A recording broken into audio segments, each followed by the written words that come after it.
Well, out here in Columbus, we've got a cool, damp day for the game between the Stanford Cardinal and the Ohio State Buckeyes. Last Saturday night, we showed you one of the big play people in college football, Anthony Carter, the wide receiver of Michigan, and he delivered. Today, we're going to show you the chairman of the board of the big play department, John Elway, quarterback of the Stanford Cardinal. John, considered by many the best of his generation. There are the numbers for 2 games in 1982. And when the ball club arrived in town yesterday, I spent some time with Mr. Elway and talked to him about several things, including these. This ball club here at Ohio State figures to put some pressure on you. Do you come with a little different kind of a game plan against these big guys?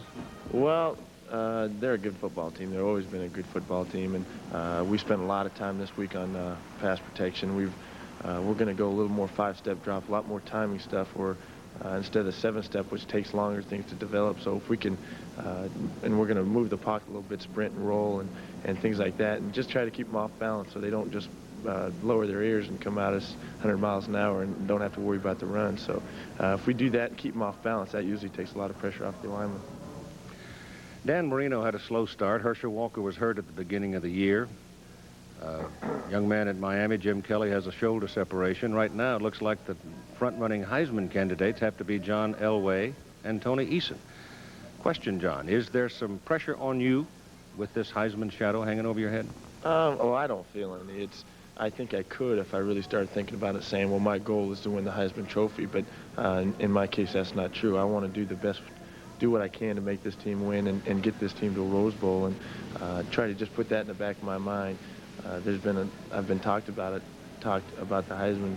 People have talked to me about it a lot, and I just try to put it in the back of my mind. And when I go to bed at night, kind of dream about it. And because that's what kind of an award it is. It's something that you can dream about. But I'm just going to go out and put that in the back of my mind. Go out and have fun and do what I can to do whatever I can to get us a win. And the question you have answered 8 million times already. Your schedule for making your decision on which sport, football or baseball? Well, we're going to wait until after the NFL draft next April. Just sit back and enjoy myself right now. I'm going to grow up soon enough, so I'm going to enjoy this last year of college. And I enjoy being a kid. I'm kind of worried about having to go out and graduating from college and going to be an adult all of a sudden. So I'm just going to sit back and enjoy myself and worry about that when it comes. Good luck tomorrow. Thank you very much. I'm Keith Jackson along with Frank Broyles. And Frank, I said at the very beginning of the program, we have here an ultimate contrast in offensive philosophy. Well, Keith, it is a very interesting matchup because it shows the versatility of the college coaching game. Ohio State, with a strong physical football team, depends heavily on the run. They believe that they'd like to run every down if possible and throw only if necessary. And on the other hand, Stanford has more of a finesse football team, plus probably the premier college pass of all time in John Elway. So they have little hopes of running the football, and therefore they lean heavily upon the forward pass. How do you defend a fellow like an Elway? Well, Keith, I think that you have to start with using up to 7 backs so that you can avoid the mismatch between a speedy receiver and a slower defensive linebacker. And in addition to this, I think that Ohio State has got to use their offense for ball possession. Time of possession will be very important as who wins this football game. So we go with the series 2-2. Stanford beating Ohio State in the Rose Bowl. Had a good ball game last year out at Stanford. The Cardinal came late. Buckeyes had a big early lead. Stanford came storming back and wound up losing by 5. The officials for today's game, Glenn Fortin is the referee. Dave Brazel, the umpire. Head linesman Rich Weiler. Line judge Larry Thompson. Chuck Weigel, the field judge, and Richard Schnell is the back judge, and Stanford will receive the football. So we're going to be looking at Kenny Williams going back there in the receiving position. He is number 9. Ken is a freshman out of San Jose. Eric Mullins will go back with him. Mike Daugherty has been doing some of the kick returning at Stanford during his career, but he's banged up a little bit. And the fellow they want to carry the ball is Ken Williams. He had a 47-yard shot at it last week. He's very exciting, and believe it or not, he's a professional baseball player, signed a substantial bonus with the White Sox and played in the instructional league last summer. Rich Spangler, another freshman, is involved in the kickoff. This young man from Ohio State, just 18 years of age, big, strong kicker who can really nail it. So let's see whether or not he gives Ken Williams a chance to bring it back for Stanford. The game is on, and it's well into the end zone. He's going to come with it. He's got a hold.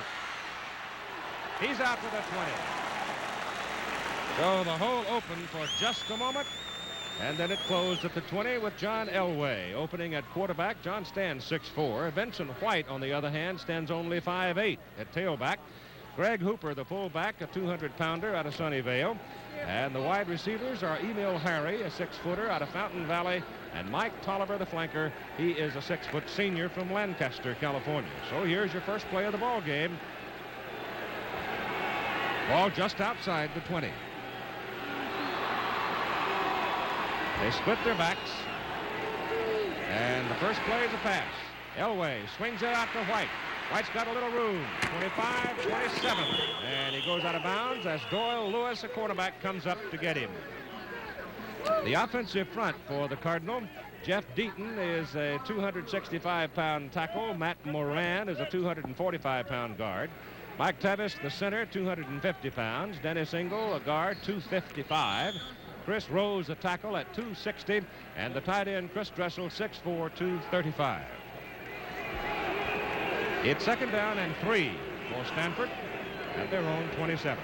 That's White in motion. Second play is also a pass.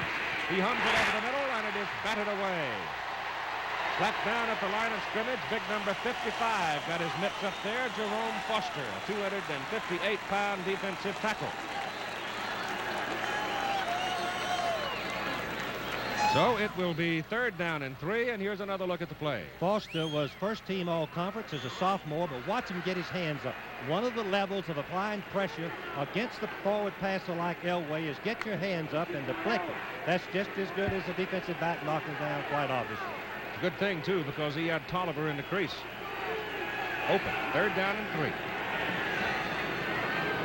Send the fullback Cooper in motion this time. And give it off inside to White. White finds a hole, finds daylight, and breaks it across the 40. Fine run by Vincent White, who stands, as we told you, 5'8", but he weighs 190 pounds. He is a senior out of Denver. When we watch it from the end zone, Matt Moran, number 61, the left guard, is pulling and trapped. And look at the hole right up the middle. As you can expect, the Ohio State team was trying to rush the passer. White, number 22, been a substitute for 3 years for Darren Nelson. Now coming into his own, just a fine football player. First down Stanford, ball at their own 43. Mike Dotterer now is in the backfield. And Ken Williams is in the backfield. He goes in motion, a roll by Elway, looks to the sidelines, got to get rid of it. He goes out there for Williams, and the pass is overthrown. And I think John unloaded that as much as anything else. That was good coverage by Ohio State. The defensive unit, Foster, Nelms, Morrill, Lowry, Curtis, Cobb, Marek. Cobb and Marek particularly active at the inside linebacking positions. The defensive secondary, Garcia Lane, Doyle Lewis, Doug Hill, and Kelvin Bell. And Keith, we might mention that the 3 extra defensive backs are in the ball game. 4 linemen, 1 linebacker, and 7 defensive backs. 3 linemen, excuse me. Second down and 10. So they're going to 7 defensive backs in the ball game against the passing of Elway. Buckeyes may have jumped. I don't know if a Stanford man moved. I didn't see it. So we'll see whether or not they were enticed or whether they were trying to anticipate. It's against Stanford. Somebody moved along the offensive front. The first 3 snaps, John Elway has gone up and snapped the ball on the first sound. He changed to the third sound. His lineman couldn't wait.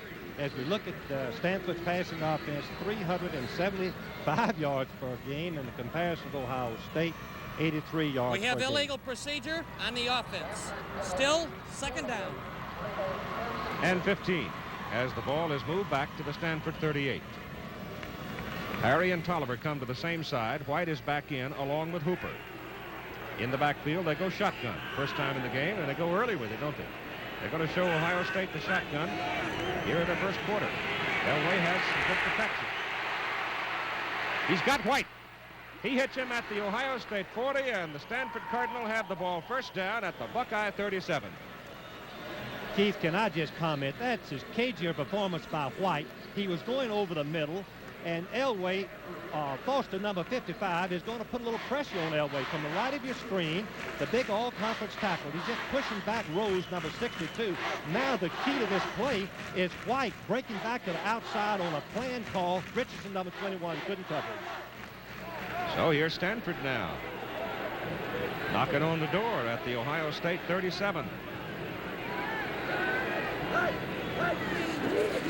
Elway back to throw it again. He's got Dressel over the middle. He's got another first down as he takes it to the Ohio State 14. Doug Hill made the tackle. Paul Wiggins, Stanford coach there. Only crew cut, I think, active in college football today. And a great football coach. A little play-action pass. 36, the all-conference linebacker, Marek, cannot cover Drexel man for man. You can see he takes the fake of the back coming up, and up high goes Drexel for the pass reception. Finally, Hill, 27, makes the play. It's just inside the 15. First down for Stanford. They're moving it.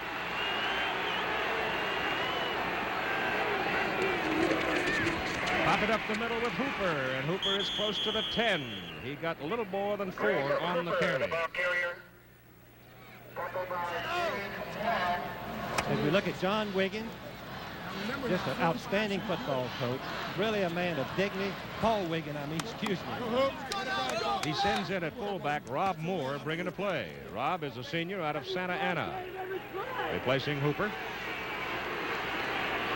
So White and Moore line up in the setbacks position. And Elway to throw it. He has time. He gets it off to the corner. It is no good. Emil Harry was over there, and they call him out of bounds. Let's look again and see if Harry, number 10, is in bounds when he catches the ball. Doyle Lewis, number 23, is playing in man for man.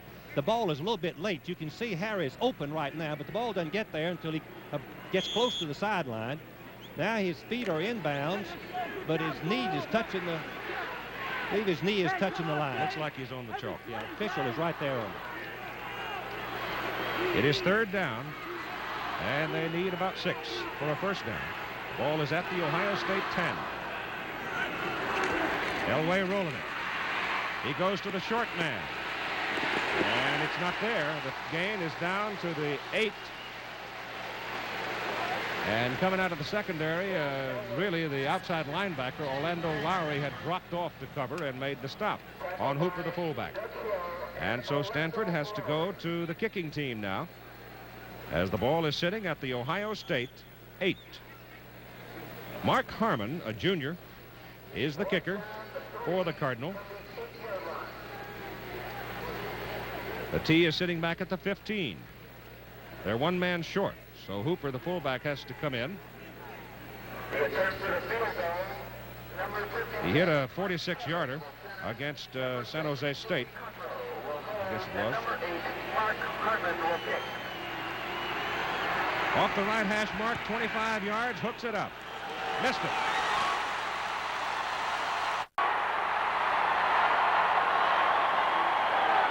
So that may jack up the Buckeyes a little bit as Stanford marches down the field and comes away empty. We'll be back. The field goal was kicked inside the 20 and missed, so the ball comes back out to the 20. No score. We have 11 minutes, 11 seconds to go in the first quarter, and the big question of the day is whether or not Ohio State can control the ball and the clock with its running game. Tim Spencer and Vaughn Brodnax are the setbacks. Brodnax is a 248-pound fullback.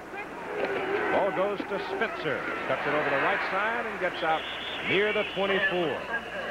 Gary Wimmer, the tackle for Stanford. The Buckeye backfield. Mike Tomczak, the quarterback, a sophomore. Spencer weighs in at about 212 pounds at tailback. There's big Brodnax. Vaughn is at 248, a junior from Xenia.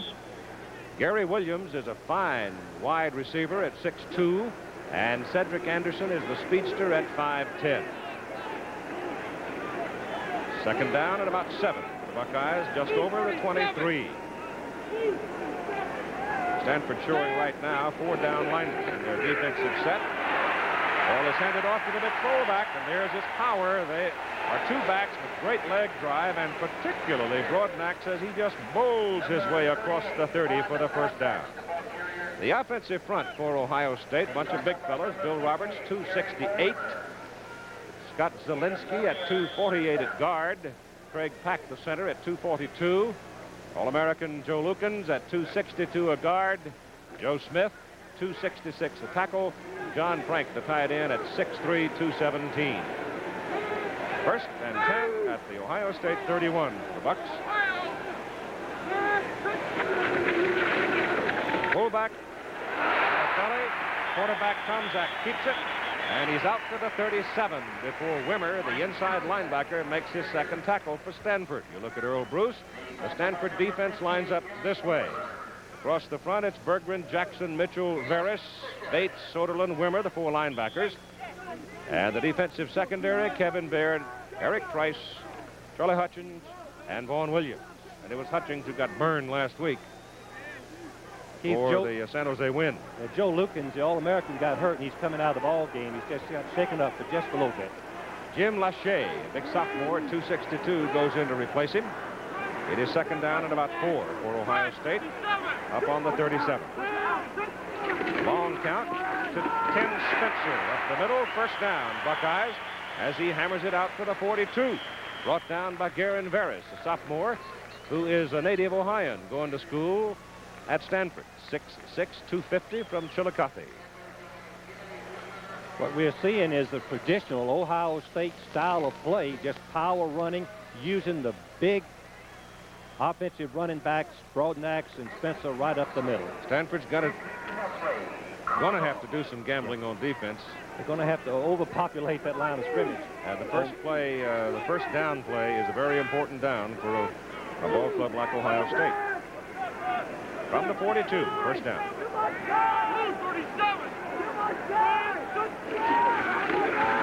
It's Broadnax, the fullback. Oh, he's a horse. First down at the Stanford 41. Vaughn Williams finally wrestled him down, but he had to have some help. Beautiful blocking by the Ohio State left side of the offensive line. Terry Jackson, number 67, has him right there momentarily, but he cannot hold him. Remember, Vaughn Broadnax weighs 252 pounds. Williams, the safety, number 45, pulls him down. Jackson is 6'6" and a very fine player, number 67. Watch him make a great effort as he leaves his feet, but the power in the legs of Vaughn Broadnax at 255, he couldn't contain him. All right, they split the backs this time. And the quarterback goes outside to Tim Spencer. And Spencer at 212 pounds has been timed at 4.37 for 40 yards. So he can really burn you if he gets a little bit of a hold. Charles Hutchings, the tackle for Stanford. Well, this initial possession, running right at Stanford, has been very impressive. Something Ohio State wanted to establish their superiority early in the ball game, and they're doing it right now. Ball is marked just inside the 33. Stanford.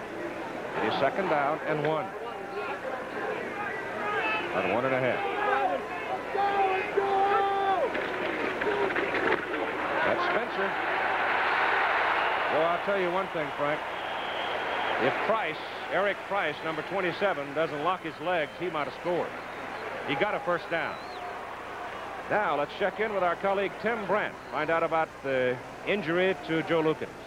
Keith, Joe has hyperextended his elbow. They are taping it. They are hoping to get him back in the game. The All-American is in pain, but they think he will be back into the ball game. Keith? Thank you. First down, Ohio State. Ball very near the Stanford 23. They got Gary Williams now going to the top of your picture. Staying with the ground game. Spencer runs into a sack that time as Matt Soderlund, inside linebacker, number 47, hit him, and he hit him pretty hard. He's getting up a little slowly after the whack from Soderlund. Last night's baseball scores, in case you didn't get them, the Dodgers and Giants playing in Los Angeles. Giants beat them. Giants are hanging right onto their coattail in the National League West. And you saw Kansas City score. Tomorrow on ABC, we'll bring you that big matchup in the American League East between Baltimore and Milwaukee. And the St. Louis Cardinals they don't have the door open yet either in the National League East. Well, they're working on Joe Lukens as Tomczak drops back to throw his first pass. And it is incomplete. The pass was intended for the tight end, John Frank. Keith, what's been interesting, the first down, as we talked about earlier by Ohio State, was they were averaging 7.5 yards on first down, but on this series, they were 0 on first down and had to go to the passing game. Now they're looking at 3rd and 10, and Jimmy Gale, a 5'10", 192-pound senior out of Hampton, Virginia, is in at tailback, replacing Tim Spencer. Spencer's shaken on that tackle by Soderlund, and here's Tomczak back to throw it again. He goes over the middle with it. It is incomplete. And again, he goes to his tight end. And we got a penalty flag. That judge threw it. Wimmer and Hutchings were back there. Might be interference. Offensive interference by John Frank. He pushed the defensive back. And Keith, that's loss of down. It's a 15-yard penalty and loss of down. Let's watch John Frank, number 89, caught 45 passes. You can see he pushed off, and that is the offensive player's responsibility to avoid the defensive man because he knows it's a pass. Clearly, interference by the offense. Good call by the official. Wish I could have got that call, Keith, when I was coaching. I never loss got of down. That brings them back to the 39 and may take them out of field goal. Offensive interference. Also loss of down. 4th down. The ball is marked back at the 39. Watch the push. The offensive man knows it's the pass. He must avoid the defensive man with his hands. He cannot push off. Watch Frank, number 8. He pushes number 46, Hutchins, back, then breaks into the clear. Illegal. So Vincent White is deep now, and Carl Edwards is out to do the punting. 1982 comes in averaging just under 40. Knuckleballs it up there. It's going to bounce around the 2 and goes into the end zone. And so it'll be first down for the Stanford Cardinal at their own 20-yard line with 6:59 to go in the first quarter and no score. You gotta reach deep inside. We always run faster together. Maybe it's the baton. Maybe it's the way we push each other. Bring out your best, Budweiser alive. Bring out your best, Budweiser alive. Bring out your best. The best never comes easy. That's why there's nothing else like it. Say, Mike. You found them. Do you do tune-ups? All the time, lady. Yes, but can you guarantee your tune-ups for a year with free follow-ups? At Goodyear, when we tune your engine, we back our good work with a 12-month guarantee. A guarantee that's got our good name on it. Now, who else can give you that? A year guarantee on a tune-up? For auto service that's guaranteed, come up to Goodyear. The membership of the National Federation of State High School Associations coordinates interscholastic activity programs for over 20,000 high schools. Millions of boys and girls benefit from the values of these essential activities, which comprise the other half of education. Rob Moore, Vincent White, and Elway rolls it out. Goes over the middle. It is intercepted by Marcus Marek. Elway underthrew his man. He was trying to go deep over the middle for Emil Harley, and Marcus Marek, inside linebacker, dropped off in the short zone and intercepted it. Marcus Marek, number 46, all Big Ten as a sophomore and a junior and second teamer as a freshman. But as Keith has said, Elway underthrows his receiver on the rollout. And Marek, number 46, is going to jump up and make a sensational interception right there. Just like a tight end, and catches the ball. And Ohio State comes to the attack with Tim Spencer back in at tailback, and from the 40 he gets 3 down near the 37. Garin Veris the tackle. This is the one thing that Stanford must avoid. They cannot leave the defense out there for too long a period of time because they're not that deep with their big people up front. Sun trying to break through the overcast clouds. We've had light rain for 2 days in Columbus coming into the ball game, but the weather conditions as they are now are most comfortable. Williams is the wide man, and Tomczak going to throw it on second down. He goes over the middle. He hits his man. He drilled the short man, Cedric Anderson, number 22. And Ohio State has a first down. So the Buckeyes throw it on second down. Got the long count. Goes outside to Spencer. He's got all kinds of open space. And he is finally wrestled out of bounds by Baird, but not until he has danced his way to the Stanford 16.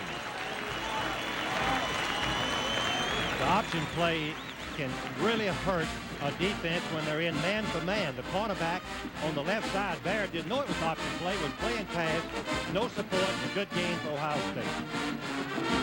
And another first down for the Buckeyes. So the Stanford defense now being put to the wall by the interception of Elway. There's Gary Williams in motion. Comes outside. Ball almost got loose from Spencer, and he's going to lose yardage. The pitch was a very quick, hard pitch to him, and Tim never really got control of it. And by the time he did start his turn upfield, Vaughn Williams, the junior out of Denver, free safety had him.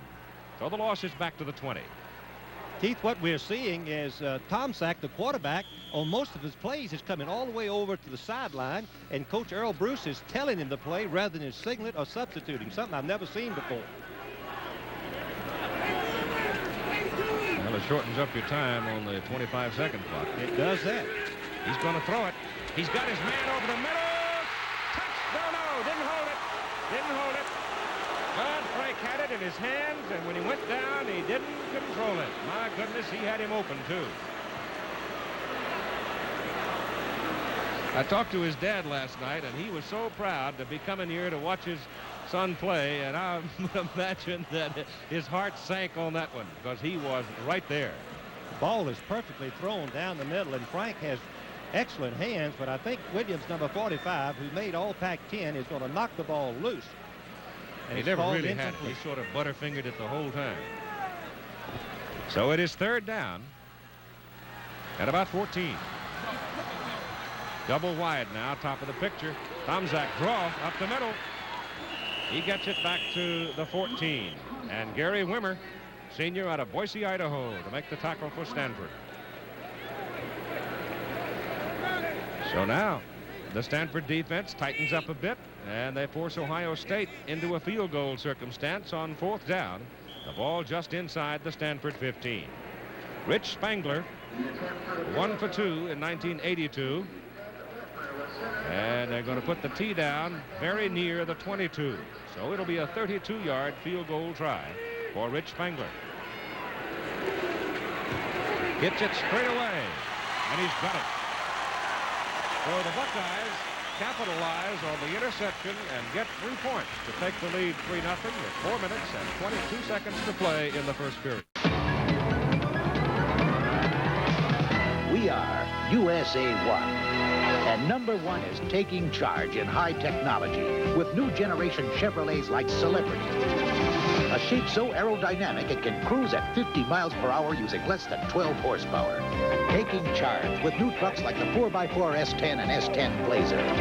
Revolutionary trucks that shift from freewheeling two-wheel drive to four-wheel drive high at any speed.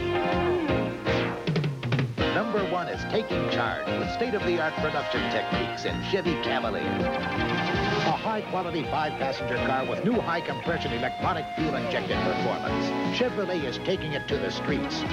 With more kinds of diesel cars and trucks than anybody, taking over the streets. With cars like the electrifying Camaro, USA 1, America's sales leader, is taking it all to the limit. USA 1 is taking charge. Rev up with the good old boys on that nasty track at Darlington in the Southern 500. And sit down for international gymnastic stars that dazzle on ABC's Wide World of Sports today. 3-0 Buckeye lead on the 32-yard field goal by Spangler. Now we'll go with 4:22 remaining in the first quarter. Spangler will kick it off. Ken Williams will run it back for the Cardinals. Number 9, Ken Williams. And the sun getting brighter all the time. Here's the kick. That's a high hanger.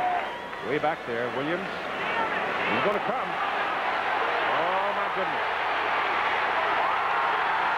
Indecisive in the end zone, and it was expensive. Ohio State runs him out of bounds at the 11. He started to come, then changed his mind, and then came ahead. He should have stayed. He certainly should have stayed. After hesitating, I don't know what he thought about there. Maybe he thought he had to get out. Wasn't sure whether he had stepped in the field of play and would have to run it out. But on the other hand, if he'd have gotten past Marek there, see you later. He had some room, didn't he? That's one thing about Stanford's football team. You can always look back on almost every game for the 30 years I've been watching them and always come up with an if. Because they have played some exciting football at that university. Elway back. Gives it to Hooper, the fullback. And he goes from the 11 out to about the 14 for 3. Doug Hill, strong safety, the tackle for Ohio State. Yeah. Greg Hooper, number 40, his brother, is one of the top tennis players in America. Played his undergraduate tennis at the University of Arkansas. Big 6'6" youngster and a real fine tennis player. Greg Hooper.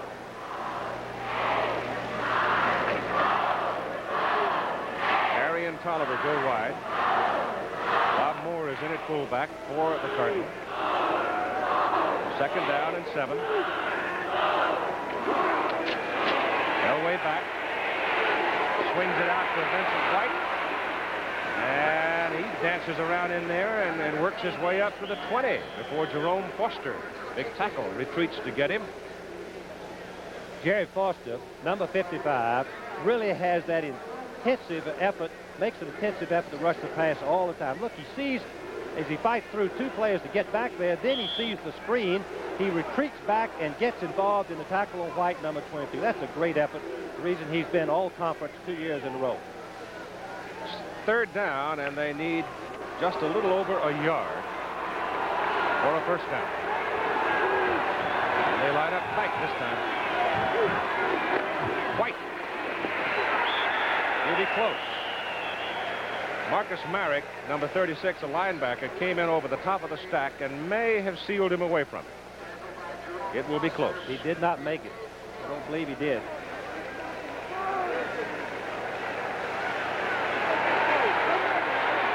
Didn't. 4th down and very short, and Stanford will punt. And hear this. We've got a man down on the field underneath that stack. Somebody was hurt. But Trip Harden will come in to punt. He's a senior out of St. Louis. He has never punted in a Stanford football game, and we're told now that it's Jerome Foster. But let's wait and see. I cannot see the man. The trainers are out there talking to him, but somebody down in the bottom of the stack was shaken up, and there was a mass of humanity. One of the things, well, let's see, I still can't tell who it is. But Joe Lukens, the All-American guard, offensive guard, had a hyperextended elbow. So one man is already off the field, shaken up, and here comes the second man as you see what's coming up today on USA versus the World. It is Jerome Foster who is. So immediately following Prudential College scoreboard, USA versus the World in amateur boxing, U.S. against South America. The Buckeyes either going to go hard for the rush or they're going to come up and form the wall for the return. Let's watch here. They've got 10 men on the line of scrimmage. If they fall out, that means they're going for the rush or the return. Trip Harden doing the punting. This is his first punt ever at Stanford. It's a high snap. Lane on the move. And Garcia Lane dives back across the 50 to Stanford's end of the field at the 47. So with 2:17 left in the first quarter, it's Ohio State 3 and Stanford nothing. So Lane, who returned punts at 12 yards a clip a week ago, returns that one nicely back to the Stanford 47, and the Buckeyes have dominated field position so far. 34-yard punt that time by Trip Harden, and as you mentioned, Jack, first time that he's ever punted in a varsity football game. He's a walk-on football player, and interesting story, those of you that are golf fans out there, his grandfather is the famous Hord Harden, who is the fellow that passes out the green jacket at the Masters. Don't know what what that has to do with football, but I think it's kind of an interesting sideline as to personality.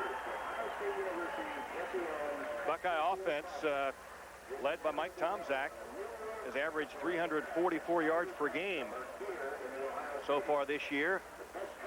And they're on their way to that figure again today if things keep going. So when play resumes, the Buckeyes will have it at the Stanford 47. And Elway really hasn't had a lot of room to air it out like he'd like. Buckeyes have kept him bottled up, or at least in the last two Stanford possessions. Buckeyes receivers Frank and Anderson have been playing possum a little bit the first couple weeks, but already we've seen signs today that they're going to be more active in that Buckeye offense. And it's 1st and 10 Ohio State from the Stanford 47.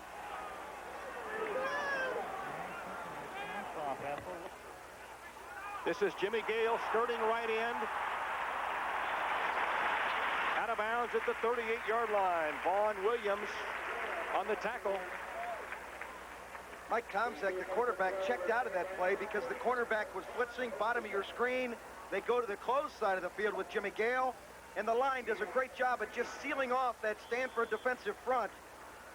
Give a lot of credit to the right side of that offensive line. Joe Smith, number 67, and Joe Lukens, number 72, big and strong. That was Gale's second longest run of the year, a 9-yard scamper. Tomczak looking, lofting it for Frank, too far. Had him open at the 10. Again, Williams on the coverage as Tomczak overshot John Frank. Good play call, though, 2nd and short. So now it's 3rd and 1. And they set him up out of the split backs. And give it to Gale. And Gale surges on second effort and gets the first down. I thought for a moment the Cardinal might have him, but Foster, we're told, has a sprained back. So he'll be back. He's been talking to the Stanford coaches. Their defense had not been tested against the run. The other offenses were more flamboyant and didn't really run at them. This is their first time. First down at the Stanford 36. Spencer is back at tailback for the Bucks. 37, coming ahead. Fullback, Broadnax, tripped at the line of scrimmage, but falls ahead to the 34. He got 2 yards. Terry Jackson, the big sophomore from Washington, D.C., made the tackle for Stanford, and Jimmy Gale now goes back in at tailback, replacing Spencer. Jackson, number 67, is not the prototype nose guard because he's 6'6", but he just jumps right over the center Craig Pack because of his height. Look at his arms, and he reaches out and makes the play. 2nd down 8 from the Stanford 34. Blue 25. Blue 25. Gale. Oh, they had him cold dead at the line of scrimmage, and he got away. Great run by Jimmy Gale. 1st and goal to go, Ohio State.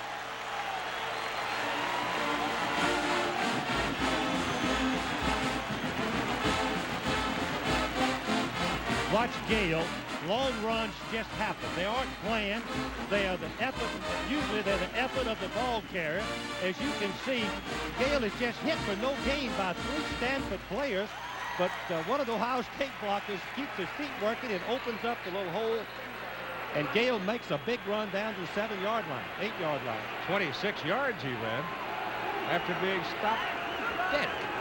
And he got loose. This is Spencer to the 1. Vaughn Williams, the tackle.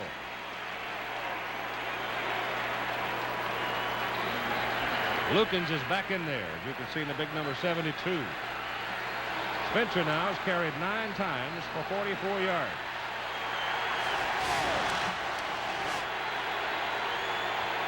Second down, goal to go from the 1.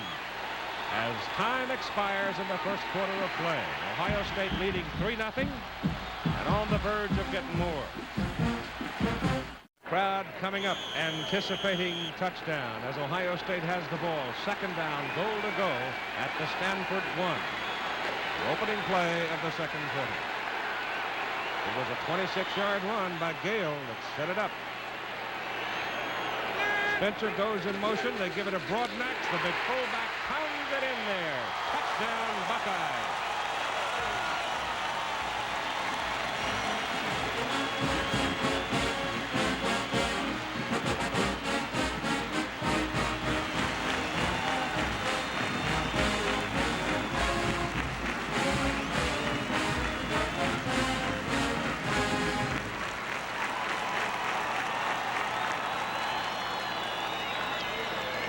Ohio State goes up on top 9-0.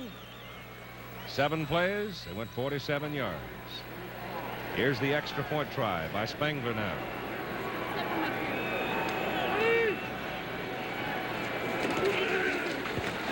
Tomczak holds it, and the kick is good. So the Buckeyes lead it 10-0.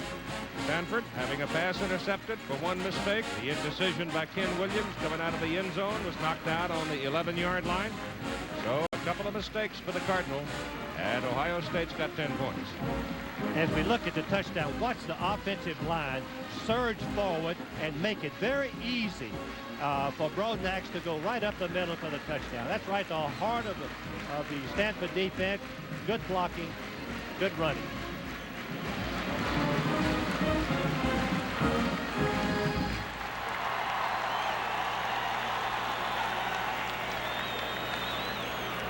They used 2 minutes and 19 seconds for the touchdown march, and here are the numbers after the first quarter. We can look at Ohio State, very impressive with their rushing game, 118 yards. Stanford, 66 yards passing, but the key point in the first quarter, the interception by Elway and failing to make the first down on 3rd and 1 set up both scores. Buckeyes went 47 yards in 7 plays in only 2 minutes, 19 seconds. Key play along the way, the Gale 26-yard run. And the Buckeyes have got to Stanford right where they want them, 10-0 early in the second period. That's right, Jack. We're going to take another look at the touchdown. We're going to isolate on Broadnax 38. Watch the sheer power that the fullback from Xenia has. Once he gets that forward body lean, Jack, you can't stop him. There's nobody big enough to stop him. Before Elway starts putting the ball up in the air again, Jack, let's take a look at the first quarter stats. Rushing for the Buckeyes, 118 yards in the first quarter compared to only 23 for Stanford. They held Elway to 62 yards passing. Ohio State only 1 of 4 for 9 yards passing. Total offense for the Buckeyes, they're dominating. They've got a good running game going, over 125 yards for the Bucks. Stanford less than 100. Williams at the goal line for the Cards.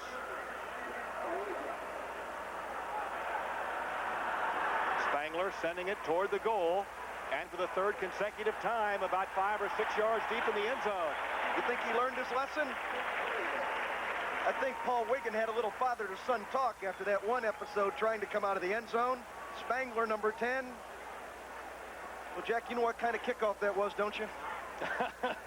That's one of those beer can kickoffs. Non-returnable. Chris Ream is in the Buckeye defensive alignment now. He didn't start. Morrill started in place of Chris. But it's Ream, Nelms, and Foster. Curtis and Lowry, your linebackers. Elway to throw on first down. A quickie to the right. Picks up only about 3. Vincent White, the receiver. 2nd down and 7 coming up for the Bucks. Cobb on the coverage. Elway was very successful last year throwing beneath the coverage against the Buckeyes, getting what yardage the Buckeyes would give him. One thing the Buckeyes don't want to do, and that's Earl Bruce's philosophy this year, don't give up the big gainer.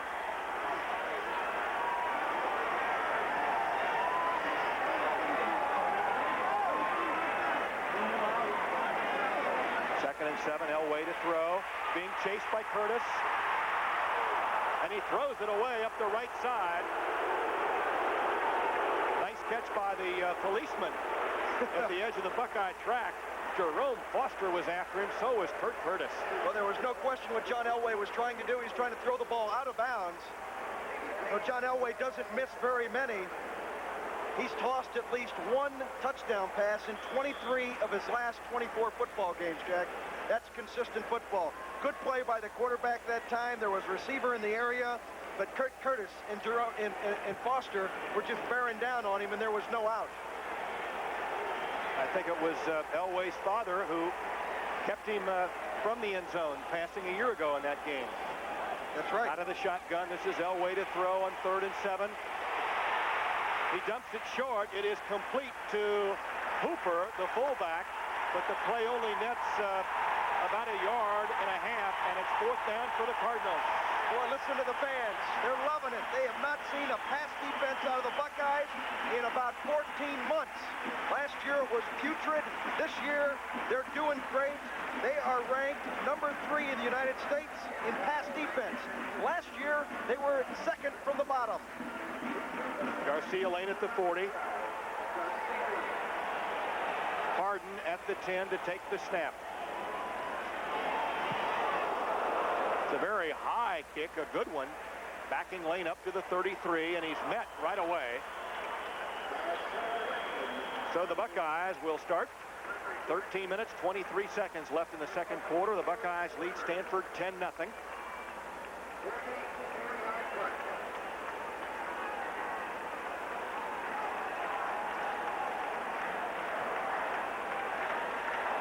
"44-yard boot." That was one Lane could not return. He has returned some dandies this year so far. Somebody better tell Garcia Lane that this is not the Canadian Football League. You're allowed to make a fair catch. Garcia Lane, number 12, good concentration on the ball, even though he knows he's getting pressure. And then number 58, Gary Wimmer, the starting linebacker, puts one of those Northern California hellos on Garcia Lane. Boy, Jack, you mentioned, though, that Garcia Lane's had a great year so far in returning punts. I think he's leading the Big Ten in punt returns on average per time, somewhere around 10 yards an attempt. Well, the Buckeyes have certainly instilled some confidence in Garcia. He's the man back there this year to return those kicks, and he's done a heck of a job. You're right. Before, they used to have 2 or 3 guys back there, Jack, and I don't think they really put their confidence in any one of the guys. Now they say, Garcia, it's your job. You're going to do it, and he sure has taken up the job and done it very, very well. You know, Jack, Stanford's got to be very careful at this point in the ball game. You know, last year they were down 24-6, and they came back, and it was 24-21. They end up losing, or 24-19. They end up losing the ball game, but they cannot afford to get down very far early in this football game, especially when you're on the road, because this is a very vocal crowd today. The students are back in school. Coach Bruce's Buckeyes have it 1st and 10 from the 33 of Ohio State.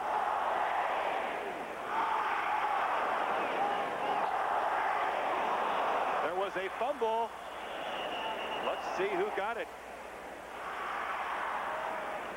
Well, you certainly don't like to see center quarterback exchange problems. 3rd game of the season. Joe Lucan, 72, coming up from the bottom of the pile.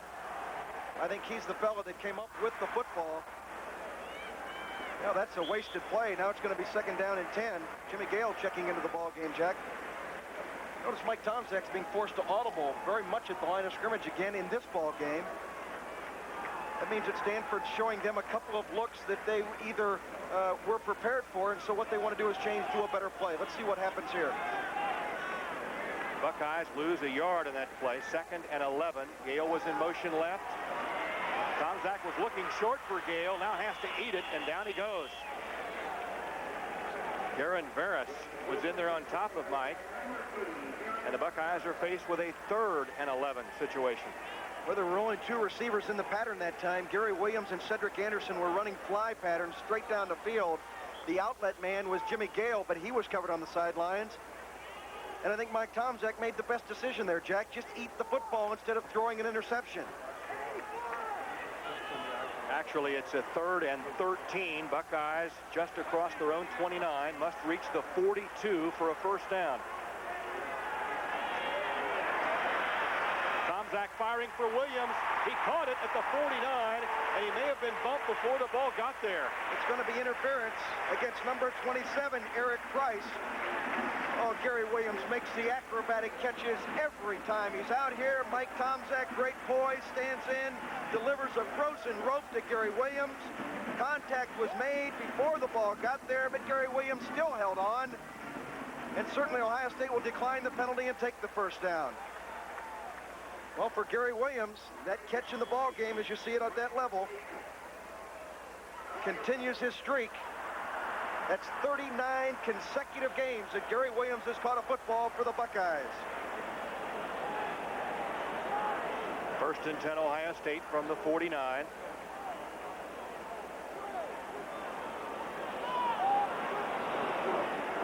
Pitch back to Spencer, looking for an opening.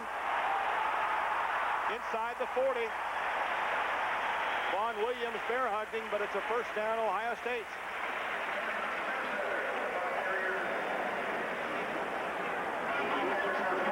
Tim Spencer, number 46, from his tailback spot. Watch here. You're getting the view that a defensive back would get from Stanford. I don't know that I'd want to step in front of those linemen. And Tim Spencer delivers another defense or offensive hit to one of the defenders. There's Timmy Spencer. He only needs a few yards to go ahead of Pete Johnson on the all-time rushing list at Ohio State. He's making that steady climb. First and 10 from the Stanford 39. Spencer again, a lot of room. Vaughn Williams bumped him out, but the Buckeyes execute the running play to the short side of the field well. Speaking of records, Gary Williams on that reception 2 plays ago. Let's watch the replay first. Tim Spencer gets outside. Gary Williams there trying to make the block. He got everything out of that play that they could. With Gary's catch, he now becomes the OSU career leader in receiving yards, going ahead of Doug Donnelly, who now plays for the Cowboys. Gary Williams now has 2,255 yards, all in catching the football. Excuse me, I thought they didn't throw the football at Ohio State, Jack. Mike Tomczak wants a timeout to talk to Earl.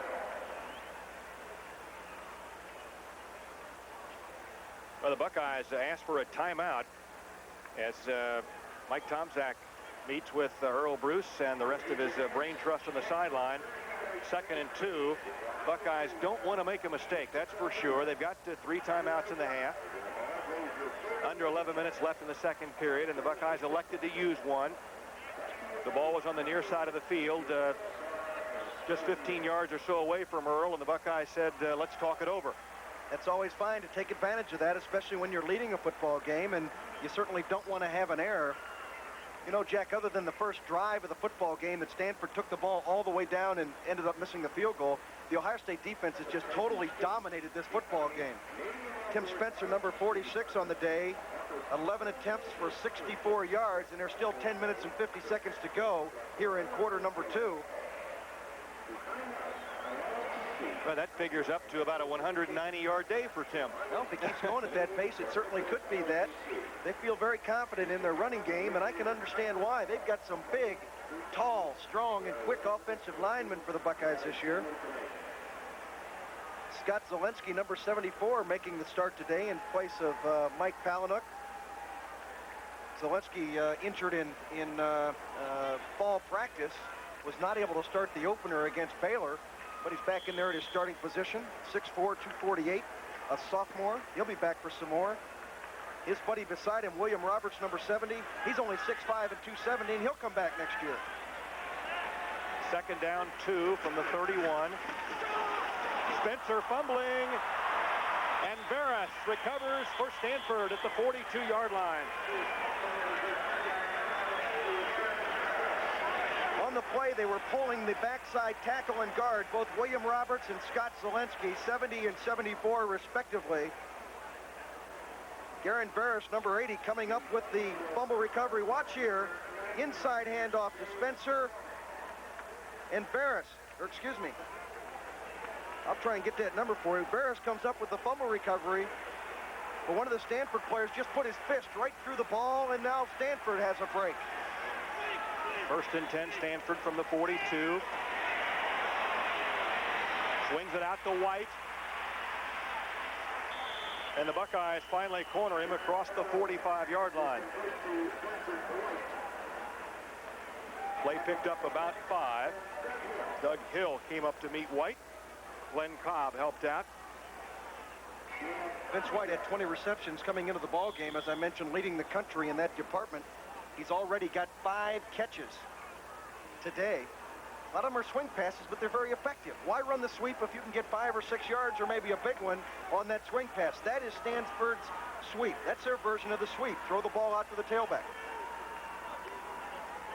2nd and 5. This is White running the ball this time. Not much. Kurt Curtis forced to play back to the inside.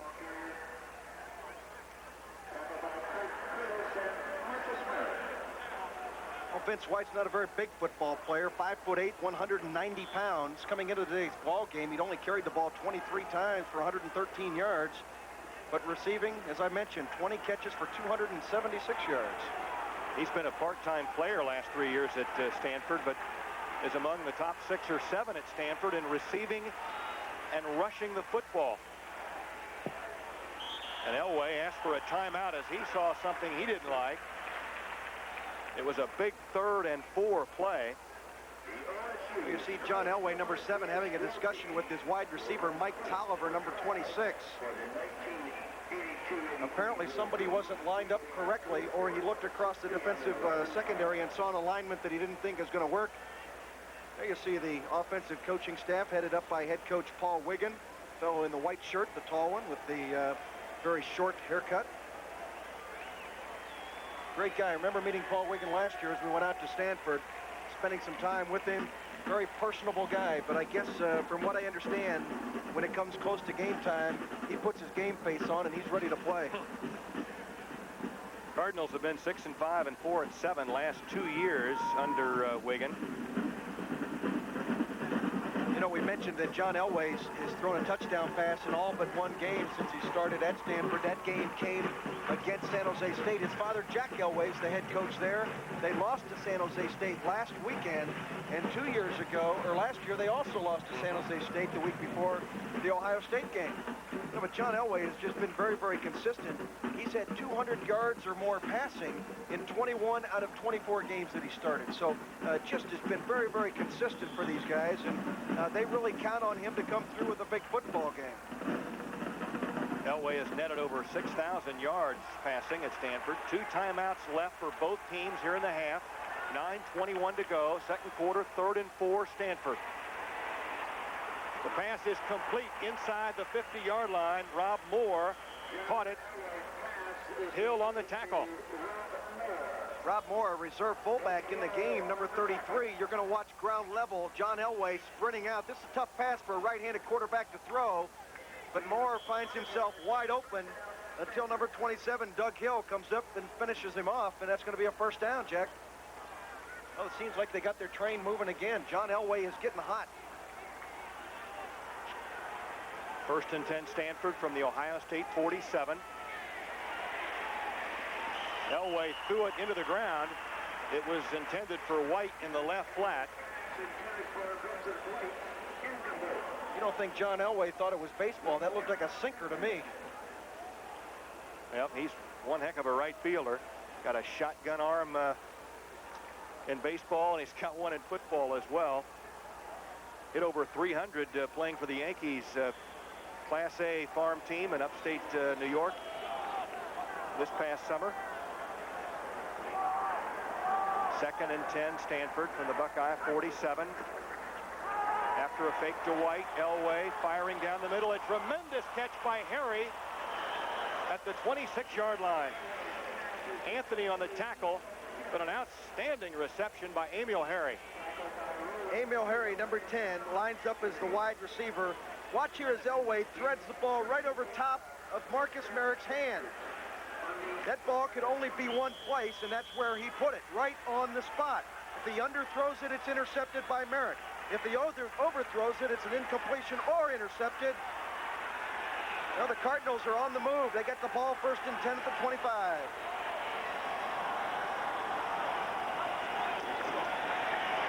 Elway was rushed. This is White on the receiving end, and he's hammered down from behind by Marek at the 17-yard line. The Buckeyes were coming, but Elway got the pass away. They had the blitz on. Glenn Cobb, number 35, was coming from his inside linebacker position.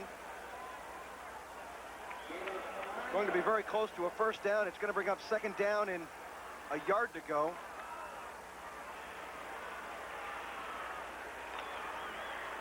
Watch John Elway. He smells the blitz and just dumps the ball off. An inexperienced quarterback probably would have been sacked. Elway looking. Across the middle it is. Oh, it's almost caught. Tolliver had it about 2 yards deep in the end zone, but couldn't hang on. Lane applied the hit for the Buckeyes.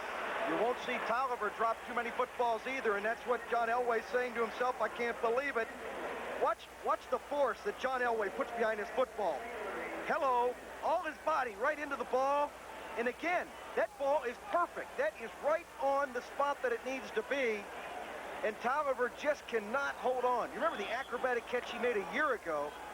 He came up and did nearly a full somersault in the end zone and came down with the ball. 3rd down and 1. 3rd and 1 from the 17 for Stanford.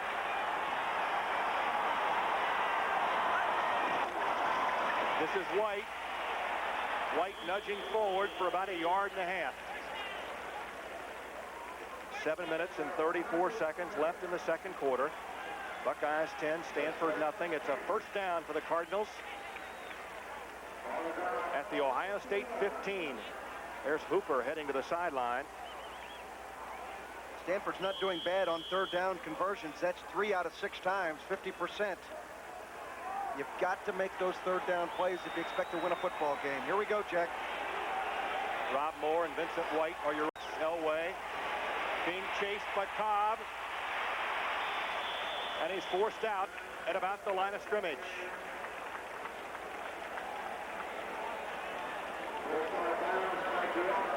John Elway, as we mentioned before, a very mobile quarterback. He can move. He's a big kid, too.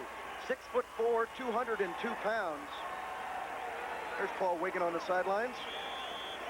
Elway has been forced to run or eat the ball 17 times this year and has 0 net yardage to show for it. And he picked up nothing on that one. So it's 2nd and 10. Bucks with 5 defensive backs in. Elway looking, and he throws it to the right, intended for White. Oh, Jerome Foster's upset. Well, Jerome thought he had his 4th sack of the year. And the fans at Ohio Stadium are none too happy with the call by the official that they said it was not intentional grounding, even though everybody in the stadium knows, including John Elway and the officials, that he was trying to just dump the ball off so he would not be sacked. But watch here. There is a receiver in the area. Watch. Not real close, but there was a receiver in the area. 3rd and 10, Jack. Stanford must reach the 5. 3rd and 10. Elway for Emil Harry, too far. Boy, listen to the roar of that crowd. They love the pass defense by the Buckeyes, and they're going against the best passer in the game. That man right there, John Elway, some people say, Jack, he's the best passer ever to put on a uniform in college football. Whether you believe it or not, it's being said, he's a great one. And the fans here really do appreciate it. Here's a field goal try. Harmon will try from the 22. Cuttrell will hold.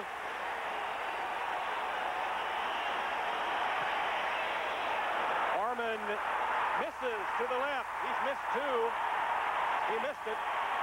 So with 7 minutes, 2 seconds left in the second quarter, it's Ohio State 10, Stanford nothing.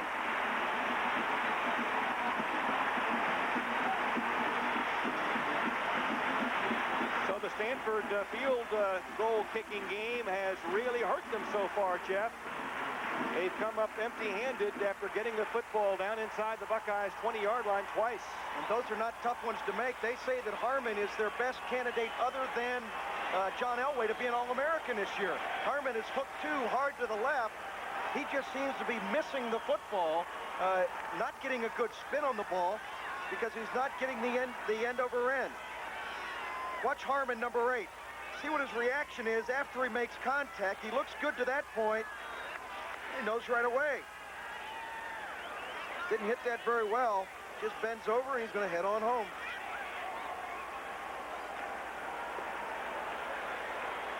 Well, well, he's not unhappy because his girlfriend broke the date for this evening either. Absolutely not. And he's going to have to go over to the sidelines and work a little bit. They've got a net set up over on their sidelines that he warms up into. And he better get over there and start kicking a little bit because he's not making good contact with the football. Even a soccer-style kicker's got to get that ball to go end over end. There's the net where they practice, and you can see it's very still right now. I would think Paul Wiggin would grab him by the ear and take him over there and say, hey, Mr. Harmon, I'm going to see you loosen that leg up a little bit. From the 20, 1st and 10, Ohio State. This is Spencer tracking forward for about 5. Kevin Bates, a Wyoming high school product near Cincinnati, in there on the tackle for Stanford. Bates and Varus, the 2 outside linebackers, are Ohioans on this Cardinal ball club. This defense for Stanford has been rebuilt since a year ago. Spencer again weaving for maybe a yard. Pat Mitchell helped stop the play for Stanford. This will bring up 3rd and 4 for the Buckeyes. They must reach the 30. Tough play call right here. Earl Bruce and Mike Tomczak were on the sidelines talking about it. Tomczak checks back in. 3rd and 4, you got a pretty good running back in Tim Spencer and in Vaughn Broadnax. They should be able to pick up 4, but it's also a good passing down. Watch for play action pass here. Maybe a little down and out to Gary Williams. Williams was split 15 yards to the bottom. Tomczak in trouble, dumps it off. It is caught. This is Spencer to the 35-yard line. Nice bit of ad-libbing there by Tomczak. Looks like Mike Tomczak stole a page out of the Stanford playbook, because this is what Elway does so well. When your intended receiver is not open, dump off your running back. Now, folks, this is the first pass that Tim Spencer has caught all year. Good for the first down, and really only the 2nd time they've ever gone to a running back now in 3 ball games. It was an effective tool. You've got to use it.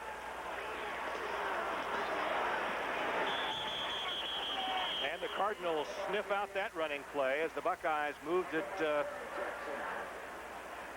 not much forward at all. In fact, they may have lost a half a yard. Gale was the ball carrier. 2nd down and 11 from the 34. 5 minutes, 6 seconds left, 2nd period. Ohio State 10, Stanford nothing. Who would have thought the Cardinals would be scoreless at this point? Tomczak firing down the right side. It's hanging up there, and it is picked off by Stanford. Williams makes the tackle at the 26-yard line on Kevin Baird, who intercepted. Mike Tomczak is going to be none too happy with the way he threw this football. It looked like a dying quail. You'd have thought it was duck season. Watch here. The ball just slips out of his hand, and it looks like a punt. Believe me, folks, it's a pass. And Gary Williams, number 44, is just not able to get up high enough to fight for the ball. It's a big interception for Stanford, because with 4:45, there's time enough left for them to put something on the board. Well, if Gary could play that one all over again, he'd play defender instead of pass receiver and try to knock it down. 1st and 10, Stanford from the 26. This is White, and he went nowhere. Chris Ream was in the way of that running play. White tried to look upfield 2 or 3 times, but could not do it. You know, it's funny. White looked back to his left, and he saw Chris Ream, number 93, bearing down. And Chris is not hard to find in a crowd. He's 6'5", 262 pounds. And Vincent White, at only 5'9", decided it's time to get out of there. Well, Chris just ran him down from the behind. Here we go. They're in the shotgun. 2nd down, 11. Stanford out of the shotgun from the 25. They must reach the 36. Out in the flat to Rob Moore. And he's upended at the 30-yard line. Garcia Lane tripped him up. You can count the seconds here. John Elway gets about 6 or 7 seconds to throw. All the time in the world, dumps off out of the backfield. Watch the hit here. Rob Moore catches it right on the thigh by Garcia Lane. And I don't care what size pads you're wearing on those thighs, that hurts. Moore is one of 10 Stanford players to catch the football from Elway this year. Elway in the shotgun again, 3rd and 6. Oliver was in motion across the formation. The pass is across the 40. It's caught.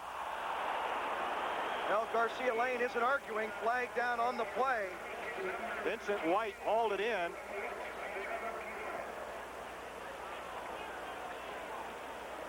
Just a little bit too aggressive that time by Garcia Lane, number 12. See the call by the official.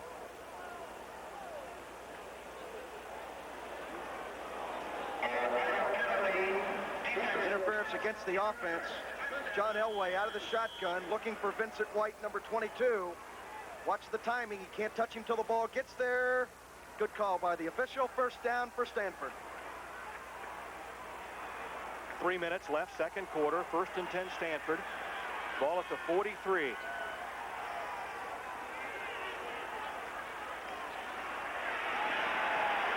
Elway swinging it for Moore. It is incomplete. So the Cardinals have 2nd and 10 coming up. Elway had Moore wide open.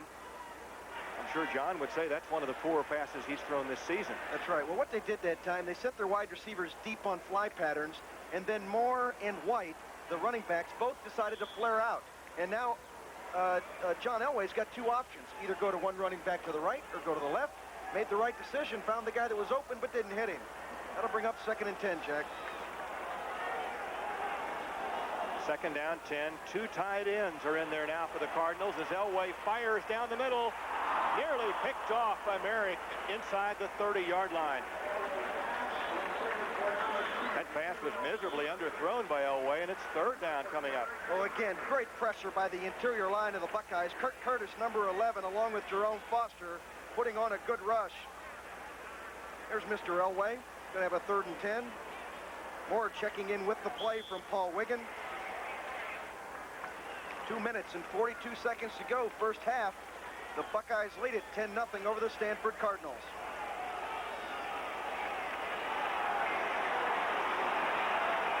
Mike Dotterer is in now. He's in the slot on the right. Elway from the shotgun.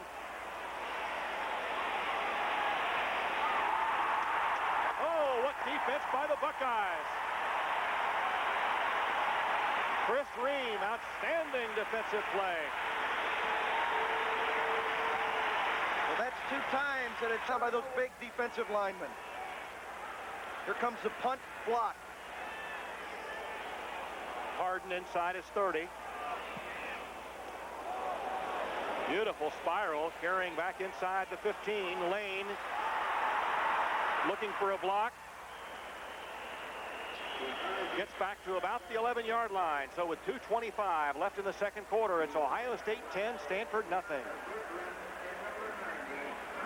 Throwing an interception down here this far back in his own end zone. Each team with a couple timeouts remaining. Broadnack's the ball carrier. He is stacked up just across the line of scrimmage. 46-yard punt that time by Harden. Tip Harden, as we mentioned, first time he's ever kicked in a game. He's had 3 kicks today, 2 of them pretty darn good. 44 and 46 yards. Well, Earl says that the game is a piece of cake compared to practice. The man ought to be able to go back and forth between the huddle and the sideline.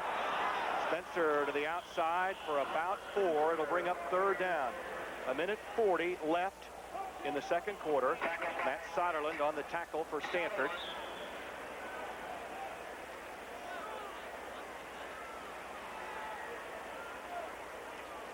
Third down and 7, call it, for the Bucks.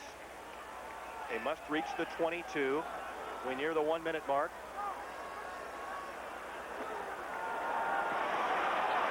Tomczak's pass is short. Mike may have been hit from behind as he released the football as Stanford applied good pressure. It's 45. Stanford with 9 men up on the line of scrimmage. They may be coming at Edwards here.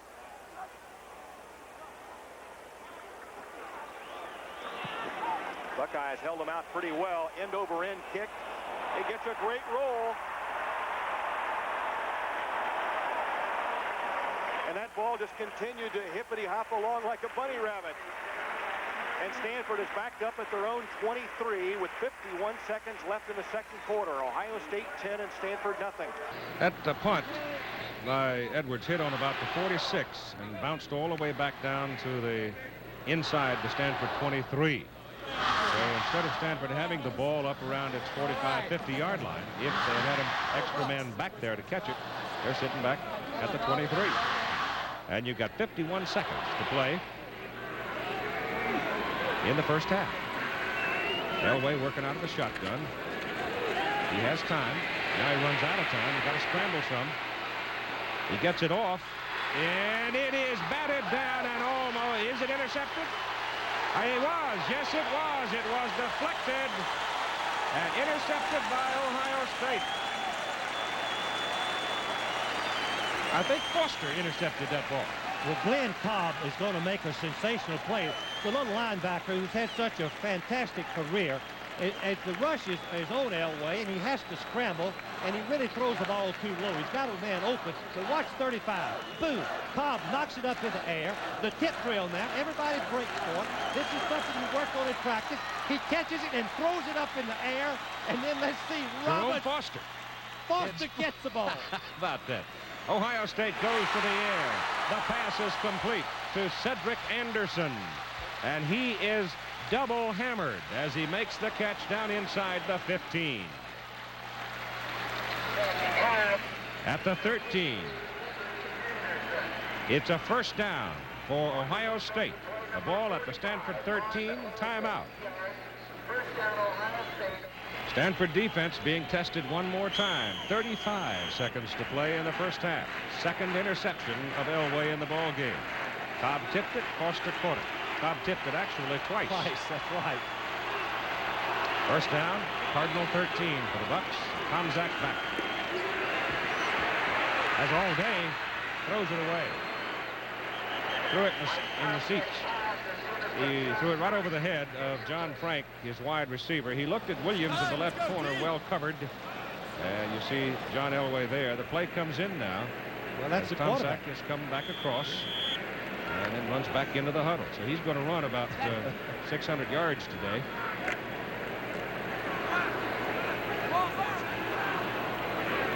Mike Tomczak, sophomore. From Calumet City, Illinois. Going to put it up. Goes for Frank. He's got it. He lost it. Well, John had a touchdown when he couldn't hold it. Had one thrown over his head, which would have been a touchdown as well. And now this one's right on the numbers, and he loses the fight for the ball. Covering for Stanford is Charles Hutchings.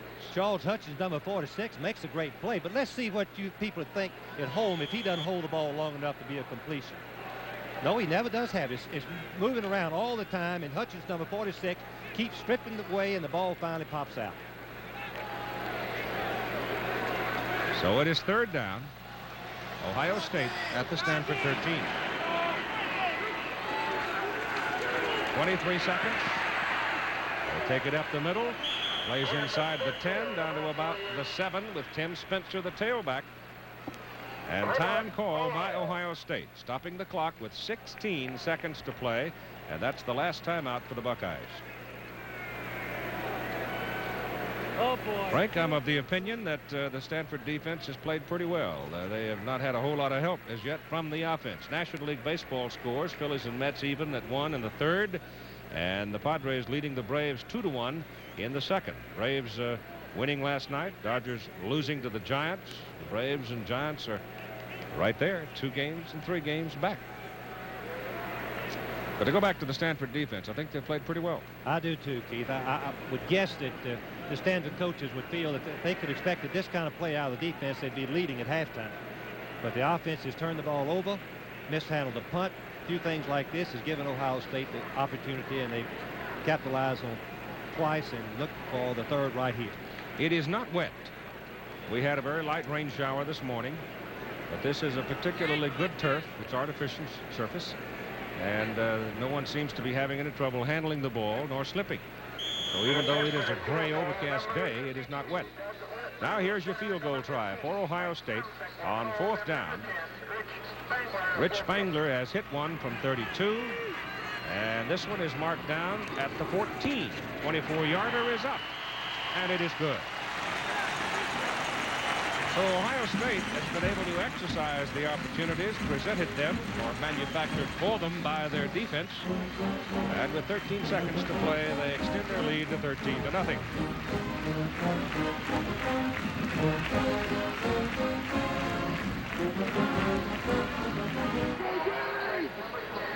So Spangler will kick off, and Ken Williams will go deep for Stanford. Each one of the kicks now by Spangler has been deep into the end zone. This one is not. At the 3. Williams trying to get out of the crowd, circled back a little bit, and got caught at the 15. But he did bring it back 18 yards before he turned back, and they'll put him down at the 16. And Duke getting out on top of Virginia 6-0 in the first quarter of play as the teams begin their afternoon activity in the ACC. And look at Michigan. They're doing a tap dance on UCLA in the first half, 21-0. Kansas and Kentucky underway. And Tommy Raymond's Blue Hens of Delaware getting out to a lead. First down, Cardinal at the 16. Elway deep. Ohio State's playing center field now on defense. He's got nobody to throw it to. Finally loops it downfield, and it is incomplete. 2 Ohio State men touched it, but the pass falls away incomplete, and time has expired in the first half of play, with Ohio State leading Stanford by a score of 13-0. Now here's Tim Brandt with Earl Bruce. Coach, they say if you intercept the great passers 3 times, you can win the football game. You've done it twice with Merrick and Foster. Yes, but we've given up some mistakes, but we've got to play just as intense the next play this half. He's a great football player, and he'll come back. We've got to be ready for him. Looks like the trenches has been the key. The defense held Stanford to 37 yards. Rushing the offense is just blowing them out. I hope so. Good luck, Coach. Back up to you, Keith. Loquacious, isn't he? I'm standing here with Stanford head coach Paul Wiggin. And, Coach, you moved the ball well in the first half, but couldn't get into the end zone. Yeah, but we're out of rhythm. Really, we're not moving the ball the way we move it so well. So much of what we do is the attack approach with the pass, and really we're not doing it with the rhythm that we need to do it with. We hope to change that a little bit by bringing the ball inside, throwing it in the middle a little more, and some of those things. But right now, our protection hasn't been what we really would like it to be thus far, and we're just hope that some changes can be made this half. It'll be a little better. What adjustments did you make at halftime to free up the running game? Well, we have to do a better job defensively. We can't let them have the sustained drives that they've had. We have to hold the clock, the scoreboard where it is right now from their standpoint. Then offensively, we have to go to a 5-step rhythm game where we don't take a lot of time back there, but take what we have. Okay, Coach, thank you. Okay. Back upstairs to you, Keith. All right, Tim, here we go with the second half of play with number 20, Kelvin Lindsay, and number 26, Jimmy Gale, the deep people for Ohio State. And Mark Harmon will kick it off. Ohio State leading by a score of 13-0. Harmon's kick. A yard deep in the end zone to Gale. Boom. Still going. May go all the way. Nope. Runs out of speed. He took a wallop back around the 15-yard line and just ran right through it. And Ohio State has the ball first down. What a sensational effort by Jimmy Gale, number 26. Watch this, fans. He's going to get hit. Any normal back would have gone down, but look at his balance. He kept his feet going, and all of a sudden he's back in an open field and came close to going all the way. Just a great effort by Jimmy Gale, who's a second-team tailback. Kevin Baird finally ran him down, and it's first down Ohio State at the 43 of Stanford. Good field position for the Bucks. Tomczak, the quarterback, Broadnax, the fullback. And a fumble. Who's got it? Stanford's got the ball. Never got the snap up. So they come in with the fumble off the very first snap from the line of scrimmage to start the second half, and the Cardinals will come up with a break. Watch the snap between the center and the quarterback. You can see that he doesn't get the ball cleanly. There should be zero deviation on a play like that. The ball is on the ground, and Stanford falls on it for their ball. What a change. Matt Soderlund came up with it. Looked like Joe Lukens really knocked it out of his hand as he was turning around. The pulling guard. Yep. So it's Cardinal first down at the 42. So hello. Elway gives the ball to Vincent White. Cuts it back into the middle and gets it up to about the 45. Picked up about 3 yards, and here's the defensive unit for Ohio State. Jerome Foster, 6'3", 258, having a great game. Spencer Nelm, 6'3", 223. David Morrill, 6'3", 246. Linebackers Orlando Lowry, 228. Kurt Curtis, 6'2", 212, and Glenn Cobb, 6'3", 212, and Marcus Marek, 6'2", 224. And White now is going to leave the ball game shaken up, but he's starting to jog now and will go off under his own power. So White has to leave the lineup for the moment. He has a broken nose from last week. I told him yesterday he had a little bit of a profile of Bob Hope there, but he wasn't going to mess with it. Said it wasn't hurting him, and he was going to play with it.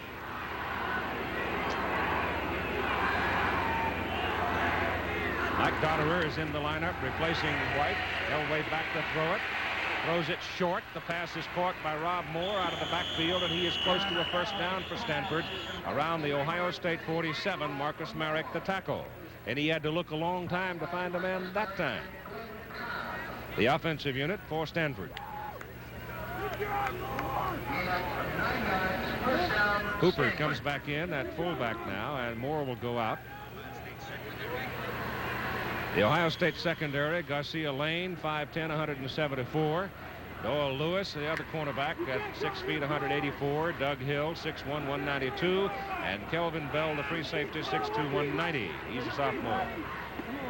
Now they're out of the eye. On first down at the Buckeye 47. And the ball off to Dotterer. He fumbles. And they'll scratch around in there and unstack them. Let's see. Looks like the Cardinal may have kept it. They did. Mike Dotterer, who's a little banged up, not playing a whole lot today because he took some bumps out of last week's loss to San Jose. The ball is advanced down just inside the 46. Give him 2 yards.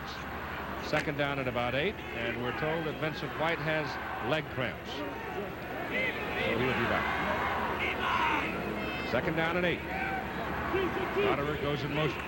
Elway almost falls down off the snap. Throws one over the middle. The pass is complete to Chris Dressel, the tight end. And he's been open quite a bit today. And that's the play that Paul Wiggin was talking about a while ago with Tim Brand. He said, we need the rhythm. We need the man down the middle. Well, the reason for that Dressel is big and fast, and he's working on the linebacker, Marek, number 26. Marek doesn't know where he is, and it's a different passing game inside than outside with the wide receivers being covered man-to-man with the cornerbacks. It's another Stanford first down at the Ohio State 33. Just starting the third quarter with the Buckeyes leading 13-0. And the ball off to Hooper, the fullback, and Greggs inside the 30 to the 28. He picked up about 5. Halftime statistics look this way. Well, Stanford gained a little bit in the second half, but what is really impressive is that Ohio State only rushed for 20 yards. Had 118 at the first quarter, 138 total. They still lead. 2 turnovers apiece at halftime, but the time of possession we talked about earlier is still a key factor in this ball game. Second down and about 5 from the 28.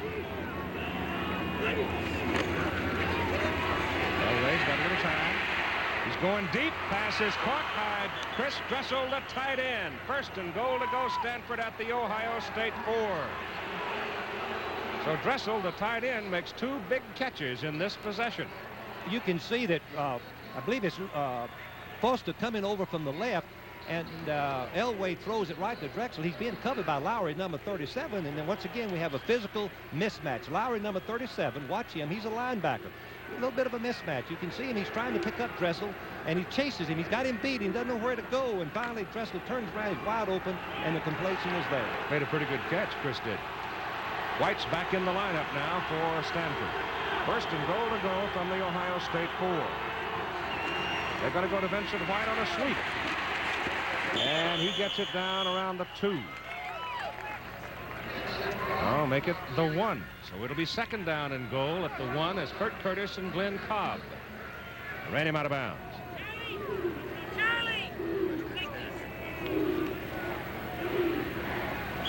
The Cardinal has not done terribly well when they have trailed at halftime over the last couple of years. But a lot of those games, they were trailing big at halftime.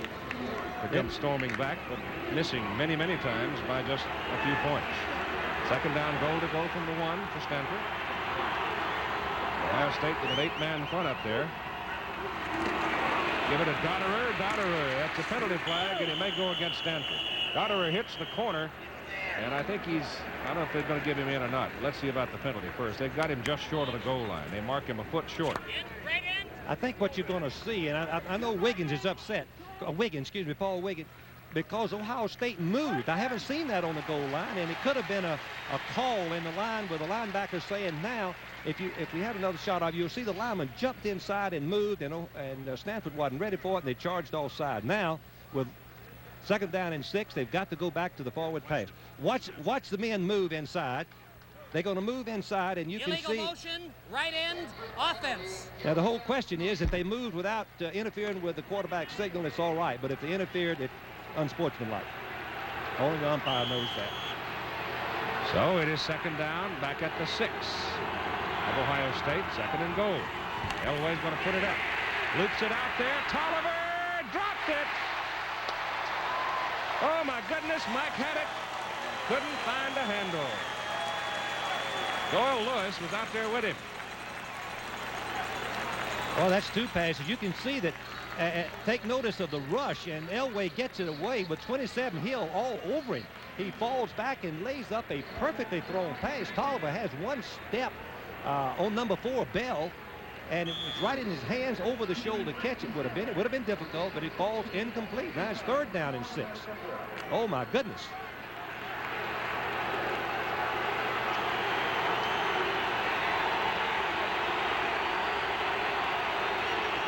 If you'll go to the tight end, Dressel. Oh, Dressel's back blocking. Throws a hammer. No. Incomplete, intended for Clymer. The tight end was the target, and Clymer couldn't pull it down. The pass was high, and Jim had to turn around trying to grab it going by. And so Stanford is turned away. They had it down, first and goal at the 4. It is now fourth down from the 6, and they'll go for the 3 points. For the right hash mark, Keith, this is the 3rd time that Harmon has had to kick from the right hash mark, missing the first 2. Be a 23-yarder. He's missed from 25 and 32. Steve Cottrell will hold. Snap and hold is good. The kick is finally good. So Harmon roots one through there from 23 yards, and the Cardinal get on the board. 10:56 to go, third quarter, 13-3 Ohio State. Well, a play, and the only way you really defined on that shift by Ohio State as to whether or not there was a signal called or a shout. If there was interfering with the Stanford snap, then it would be illegal. But if there was no call or no defensive signal call there, as Harmon rolls it along the ground, and Lindsey's trying to pick it up on the 4, finally gets a handle on it, and is taken down out around the 13. If they had called some kind of a signal, Frank, then you would have to say that it was against the rules. But the officials are standing right there, so it had to be pre-planned. And if it was pre-planned and worked that well, then you've got to say that somebody did a pretty good job of preparing the court. John Berggren is the defensive man, 6'5", 240. Harry Jackson, the nose guard, at 6'6", 250. Pat Mitchell, 6'5", 240, a tackle.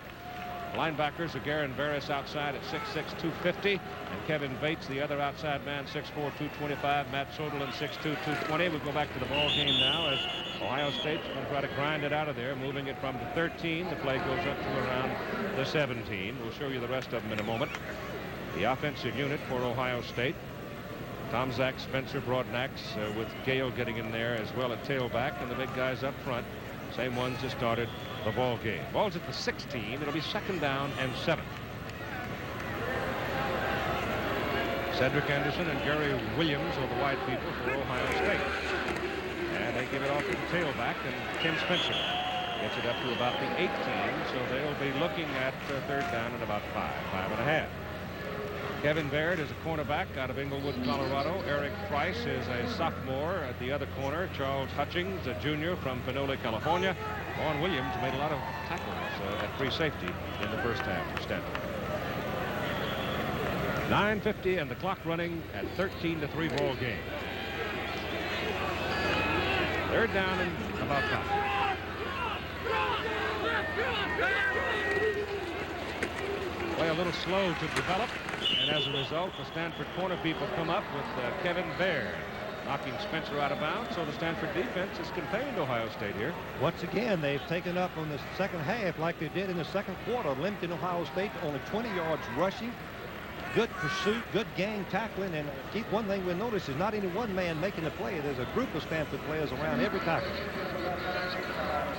Carl Edwards in now to punt. He's hit him with 39 and 62, and of that 62-yarder, about 25 of it was bounce and roll. Vincent White, solo receiver for Stanford on the punt. On the long count, Edwards left flips it out of there, and it's not a particularly long kick. White comes up and makes the fair catch, 1st down for the Cardinal at their own 49. Only a 31-yard punt. Well, let's see if they can exercise this opportunity. 1st down Stanford at their own 49. Elway to throw. He goes to the short man, Vincent White. 2 red shirts out there. Now there's 5. And down he goes at the Ohio State 45. Spencer Nelms, Doug Hill, Glenn Cobb, Marcus Marek, and company. By the time Vincent got turned around and started looking for someplace to run.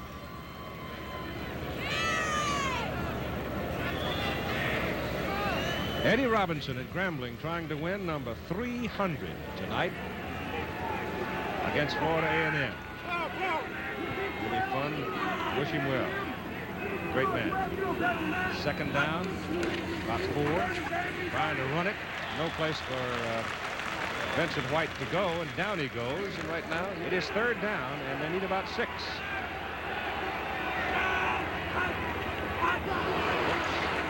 Got back. Over the middle. White. He's close to a 1st down. Depends on where they mark him.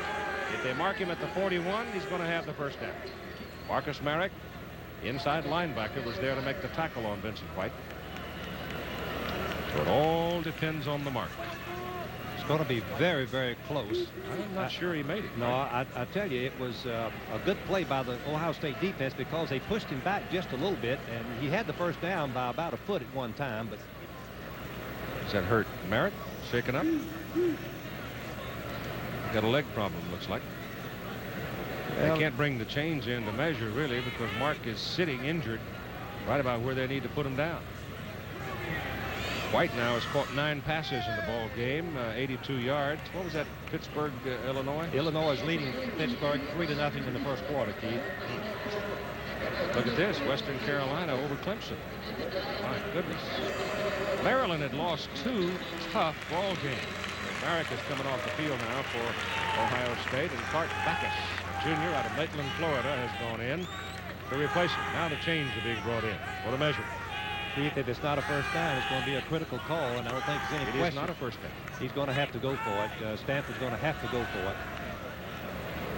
But it was an excellent play by the linebackers of Ohio State because White had the 1st down, and he was pushed back, and he started working his way back, and the official spotted just short of the 1st down. But this is a critical situation for Stanford, Keith, because they're not a running football team. And how they spot the ball, the rule book says very clearly you spot the ball where the ball is. Here we go, 4th down and 6 inches. Going to sneak it right over the right guard. Nope. Elway keeps it. And it's a broken play, and John Elway turns it upfield and gets the 1st down. fullback never got the ball. Nope. I think Elway juggles the ball. Let's see if he doesn't juggle the ball. He doesn't get it quite cleanly, and then he turns around, and the fullback goes on the wrong side. 33 more goes on the wrong side. And Elway's presence of mind, it was just a botched up play, but the presence of mind of Elway, he jumps right outside because Ohio State was bunched up inside, makes the first down. The crowd reacting here at Ohio Stadium to the score that Jim Lampley gave you a moment ago. It's now 21-14, Michigan over UCLA. The Bruins coming back in the game at Ann Arbor. First down for Stanford. The ball is near the Ohio State 37. Give it fake it to Hooper. Elway puts it up. Pass is complete to Vincent White. And he's very near the Ohio State 26. And that looks like another first down. Vincent White, number 22, caught 11 passes in the first game, and he's caught 9 in the second game and 10 so far today. How about that for an afternoon? Yeah, well, he's stepping into the shoes of Darren Nelson. Darren Nelson.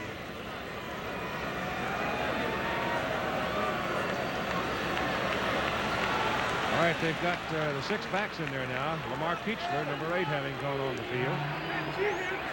First down for Stanford, just outside the Ohio State 26. Elway back to throw, dumps it off in a hurry, and the pass is incomplete. Rob Moore, the fullback, got one hand on it before he took the lick and couldn't hold on.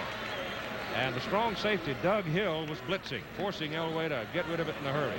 It's a great play by the defense, Hill. Knowing that he's got a big rush, he's got to quicken his coverage. He can't give a cushion, and you can see that he's right there. Moore kind of peeks a little bit, and Hill is coming right there and makes the play a fine defensive play. Elway is now 18 out of 34 for 190 yards. No touchdowns and 2 interceptions. Second down 10. Roll it this time. He has more time, goes over the middle. Chris Dressel, the tight end, and he comes down with it. That was a heck of a catch by Chris. Good coverage by Ohio State. I don't know what else the Ohio State man could have done with him. Glenn Cobb. Watch Glenn Cobb, number 35, captain of this football team last year and this year. But there's a little bit of a mismatch because Dressel is much taller. But look at the throw. It's right on the target, and Cobb went for it, got the receiver, but not the ball. And it's another Stanford first down at the Ohio State 13.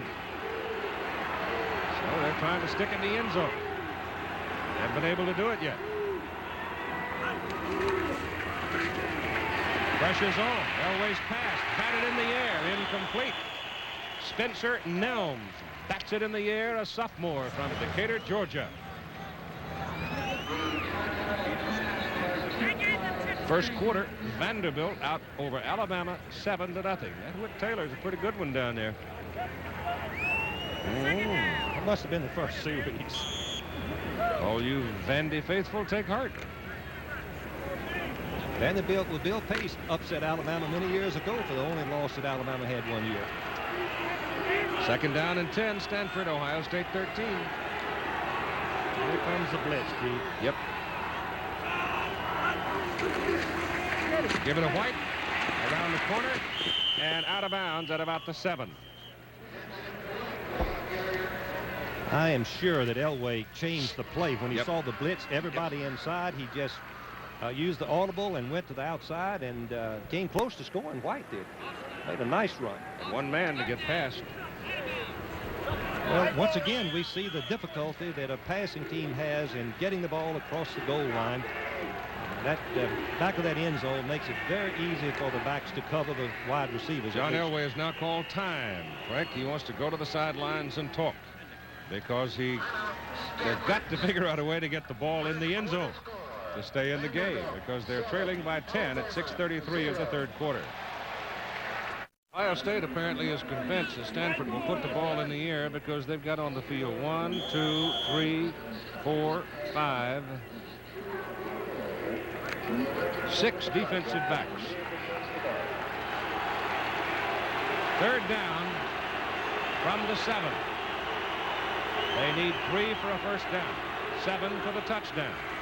Elway rolling it, has some time. He throws it. It's incomplete, intended for Moore, the fullback out of the backfield. He really didn't have a shot at catching the ball. Kelvin Bell was with him. It is 4th down. And they're going to kick.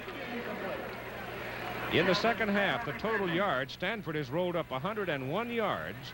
Ohio State only 7. But Stanford can't put the ball in the end zone. Mark Harmon will be kicking again from the right hash mark. He's missed 2 from there and made 1. This one about 11 or 12 feet off the turf and really obstructed Elway's throwing vision. Harmon will try a field goal from the 14. He's 1 for 3 today. And it is good. So with 6:26 left in the third quarter, it's Ohio State 13 and Stanford 6. Stanford's had the ball, what, 3 times, and they've been able to put points on the board each time. Here's that squib kick again from the 10. Out to the 30-yard line, it's Kelvin Lindsay. It's time to generate some offense because you got to take the wind out of the sails of the Stanford Cardinals. Remember, they're only a touchdown and an extra point behind. Tomczak keeping, and he dives up across the 34 to near the 35-yard line.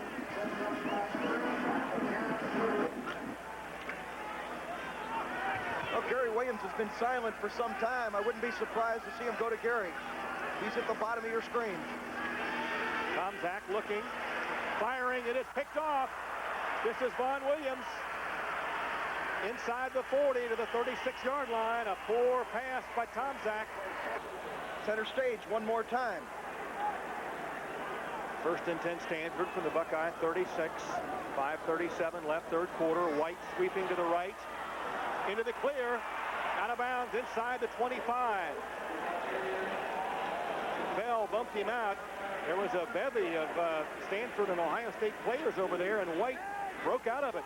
Watch here. It's kind of hard to believe that he broke through, but nobody could get a grasp on White. Kelvin Bell, State 23. I know. Elway flipping for Dotterer. Dotterer down near the 5-yard line.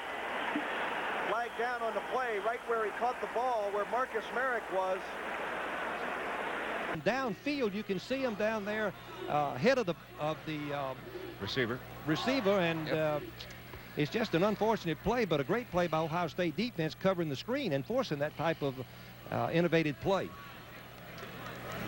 So that'll back the Cardinal up 5. Oh, well, backs them up more than that. Backs them up 15. Well, he called something else. There's a lineman downfield. Might have been a clip, too. We have clipping on the offense. Still first down. I saw Marcus Marek get up hobbling around, and apparently he was the man clipped. So it's a nail. That's what that is. All the way back to the 40. Now Elway needs to attack this defense in 3 plays, not go for the big play unless it's there. First and 25. Back at the 40. Actually, a little more than that. 27. Ken Williams, the man in motion, out of the shotgun. Elway scrambling around, gets it off. Vincent White's got it. He's down at the 20. And he's hit down by Doyle Lewis. I'll tell you one thing about Lewis. When he hits you, boy, you go down, doesn't he? He's an excellent defensive football player, but how can you say enough about Vincent White and how he has the presence of mind to break into the open area when Elway starts scrambling? That was a sensational play on his part to get open. 11 catches for 113 yards, and he's left the ball game now. He's kind of pooped, looks like. He wants got to take a breather. And Williams comes back in. Let's go. So now they have blazing speed. They have Williams, they have Harry, and they have Tolliver. Dotter is in the backfield, and they line up Williams in the backfield. On second down and about 17. Elway rolls it out, gets his pass off, incomplete. Ricocheted off the chest of Ken Williams. So the young freshman from San Jose trying to handle that bullet from Elway.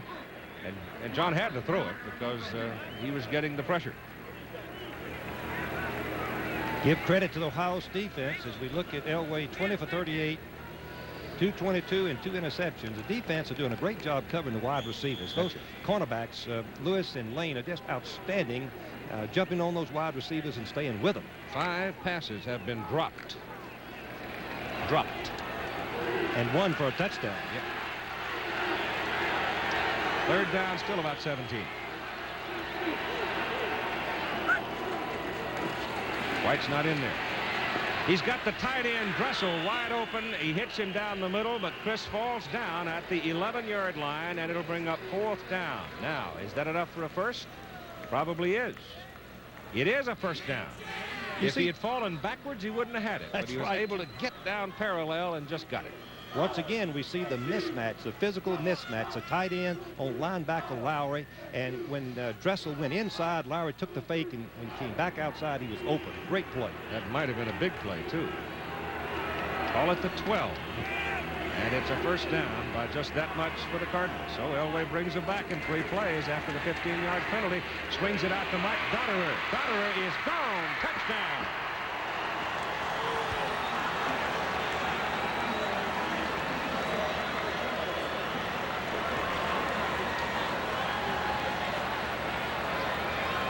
So Stanford finally sticks it in the end zone from 12 yards as Dotterer swings it out and streaks it in.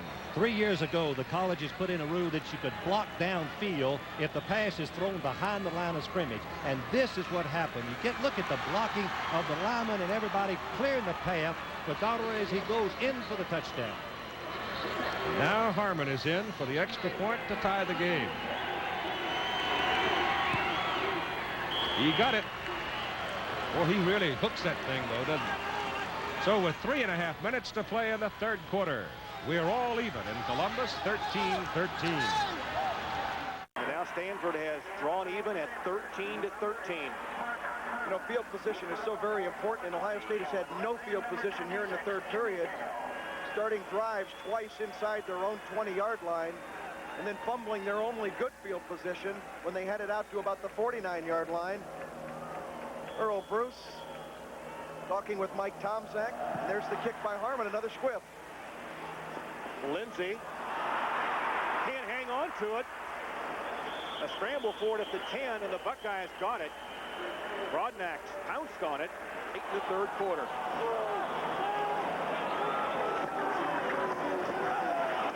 Spencer puts his head down and drives for about 5.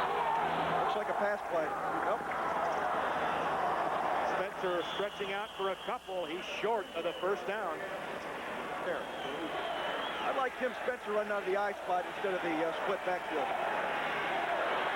3rd and 3. Buckeyes are in the I this time. Now they switch to the twin sets. Broadnax and Spencer. Tomczak with a quick out to Williams. First down near the 30-yard line. Kevin Baird on the stop. So you have confidence that you can do it in the game. 1st and 10 from the 29. Under 2 minutes left, 3rd quarter. Spencer.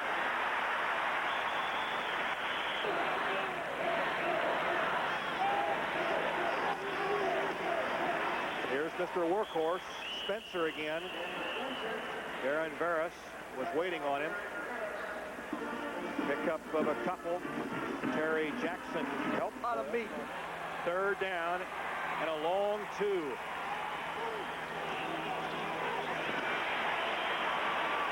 And the pitch went back to, I believe, Gale. He was collared behind the line of scrimmage. Logan from Ohio Stadium in Columbus. As we start the 4th quarter, Ohio State and Stanford are tied up at 13-13. Edwards at his 21 to take the long snap from Whitmer. He'll be kicking with a slight wind at his back here to start the 4th period. He sends a good boomer inside the 25 where Stanford fair catches it. I mentioned that he had passed for 200 yards or more in 21 of his last 24 starts. Make that 22 of 25. Dotterer skirting left end. Not much room. Bills, Guy Benjamin, Turk Schonert, John Brody, Mike Barilla have all played quarterback at Stanford, and they say this guy's probably the best of all of them. Brody was here at Ohio Stadium some years ago. That's right. Many moons ago. 2nd down 9. That play picked up 1. Elway serves one up to the left to Moore. Moore has the first down and then some. Elway is going to throw the ball 60 times in his football game. 14:25 left in the contest. 1st and 10 Stanford. Dotterer, the man in motion. Elway slings one up the left side. It is caught by Dressel at the 45-yard line. Roland Tatum, number 32, may have come in with a high forearm. If they say personal foul, that's what it is. It's personal foul against the Buckeyes. Watch Tatum, number 32. This is the first time that Elway's really been pressured in the second half, but he still remains cool and calm. He has great poise.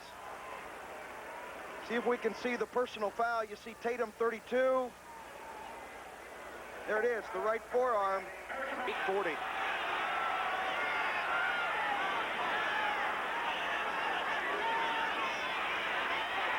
Elway throwing. It is caught inside the Buckeye 35. And boy, Doug Hill was coming. Elway just got the pass off. Well, Jack, the Buckeyes have got themselves in a hole and they're digging it deeper. It's going to be a tough one to get out of. 2nd down, 4.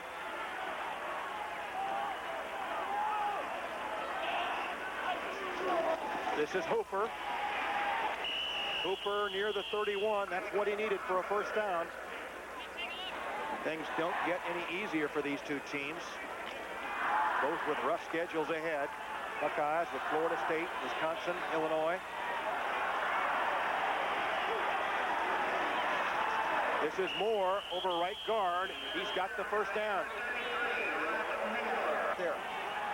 The offense has got to control the ball and spell their defenders a little bit. From the 29, 1st and 10. Elway sending one for the end zone. It is broken up. Doyle Lewis nearly intercepted it. He wasn't going to catch the ball, but if he wasn't, Doyle Lewis certainly wasn't going to get a chance. 2nd down, 10 for Stanford. They must reach the Buckeye 19. Green is after him. Elway delivers to Moore, juggles, but he's caught. Lowry on the tackle at the 32. There is a flag. It's going to be clipping against the Stanford Cardinals. That'll be 15. Orlando Lowry, number 37. Great defense. Good call by the official. That'll be 15 big ones. Maybe that'll be the break the Buckeyes needed to get inspired, Jack. 2nd down, 25 yards to go from the 46. Elway throwing, caught by Harry to the 21-yard line, just a couple shy of a 1st down.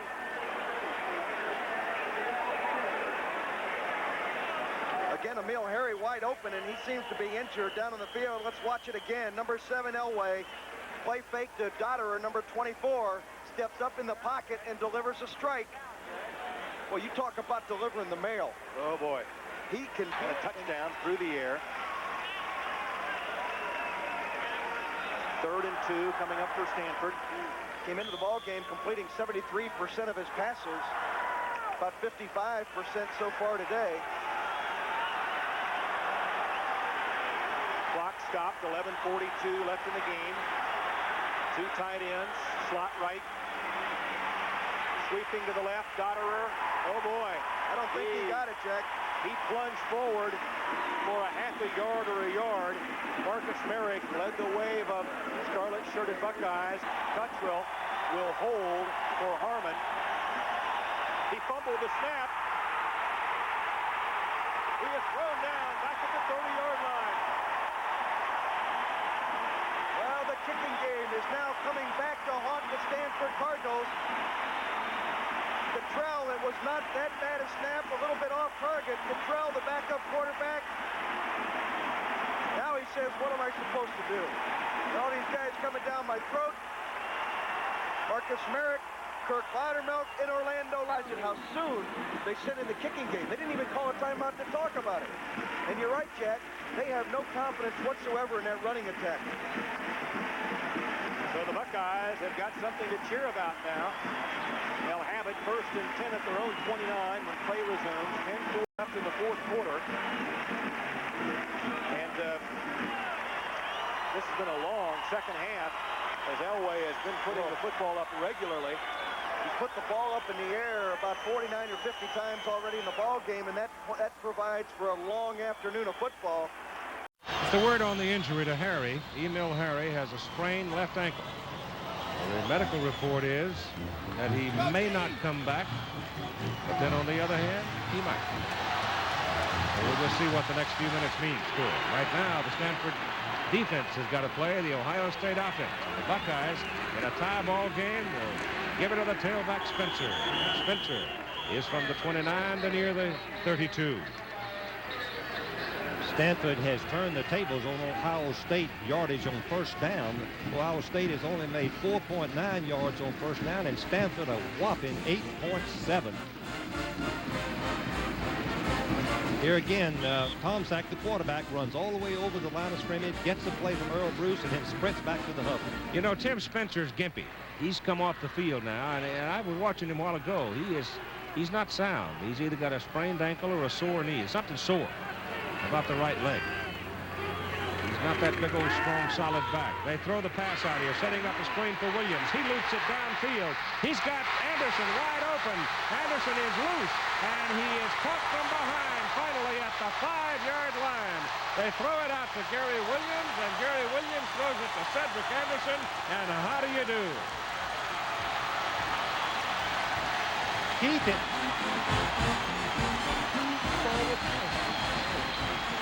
You think it's 2 forward passes? Let's see if it's a lateral or forward pass.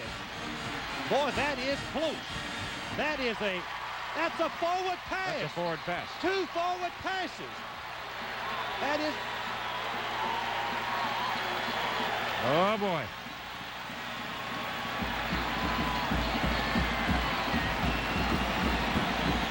Kevin Baird finally caught him. First down and goal, Ohio State.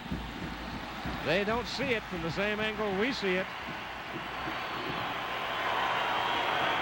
Tomczak sets him up and gives the ball to Brodnax. And Brodnax is down near the 2. Rod Gilmore hits him. Yes, we'll play that.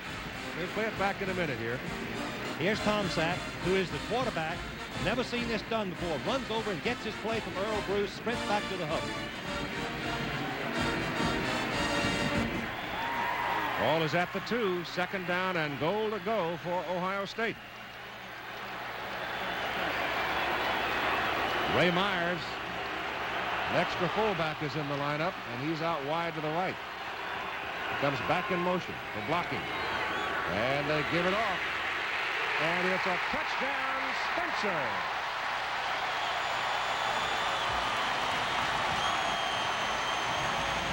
And Ohio State is back on top. Just hang on. We'll show you that play again in a minute.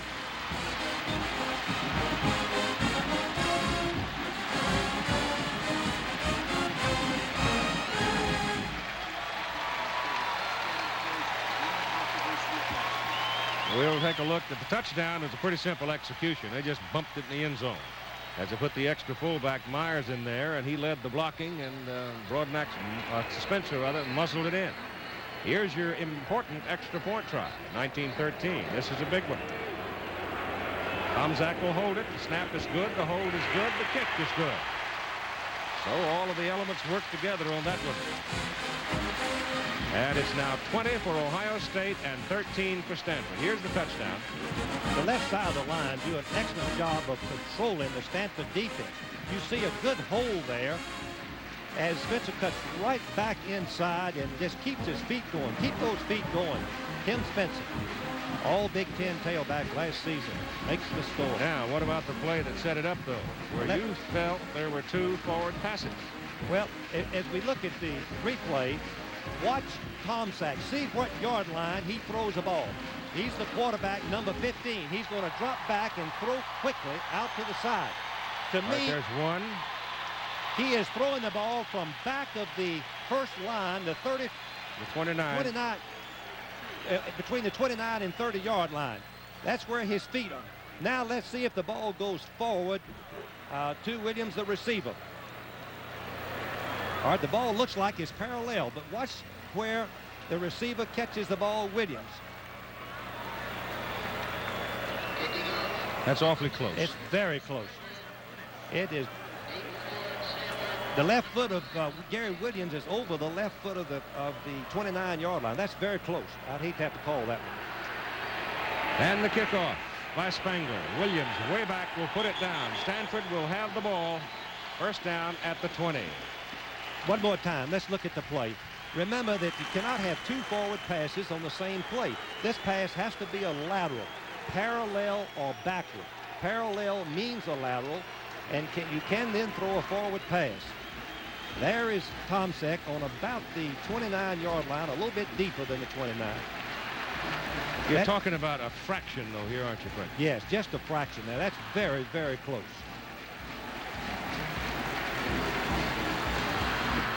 Well, the touchdown stands 20-13, and Stanford now with the ball. First down at the 20. And Harry is in the ball game. Emil Harry is back. They're swinging out to Dotterer, screening him up the sidelines. And he makes it work for about 7 yards before Glenn Cobb rolls him out of bounds. Keith, on that last play, the head lineman checked with the referee back here on about the 50-yard line to be sure they both agreed it was a legal play. They were cognizant of the fact that it could have been an illegal play if it had been two forward passes. Scoring drive, 4 plays, 70 yards, a trick play, setting it up. Dotterer hit the sideline at 24-yard line, so it's second down and 6.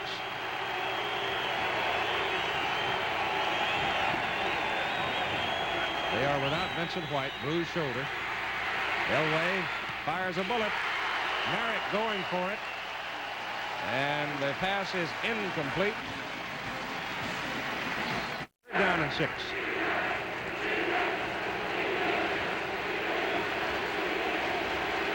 Tolliver's been quiet today. Drop 2. Elway takes a look at him, goes over the middle instead, trying for his tight end. They're going to give it to him? Yes.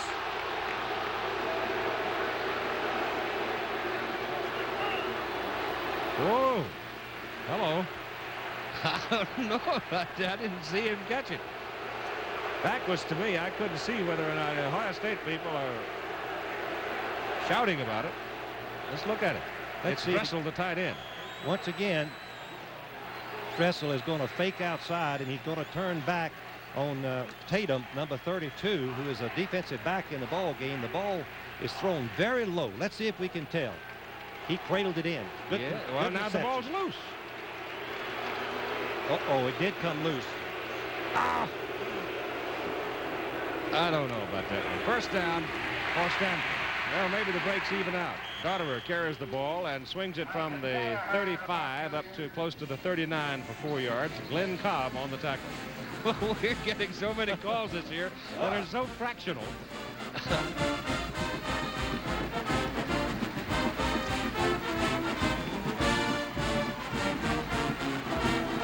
When you do a Stanford football game, just hold on to your hat. Anything can happen, and usually does. Elway now has passed 300 yards. He's got 308. 29 out of 51.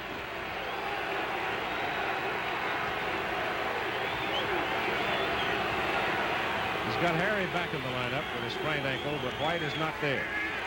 Takes it off to the back, goes over the middle to Dotterer, and Mike's got it. First down, Stanford at the Ohio State 42. A little new wrinkle for Elway. He fakes the draw.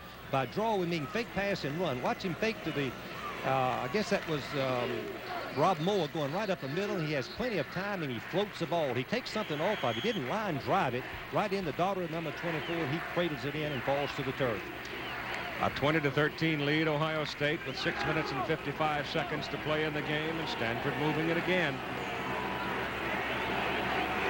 Well, they've had every opportunity in the world to be leading in this ball game. Ohio State defense played them off in the first. Run it up the middle. And he gets it to the 35 for about 7 yards.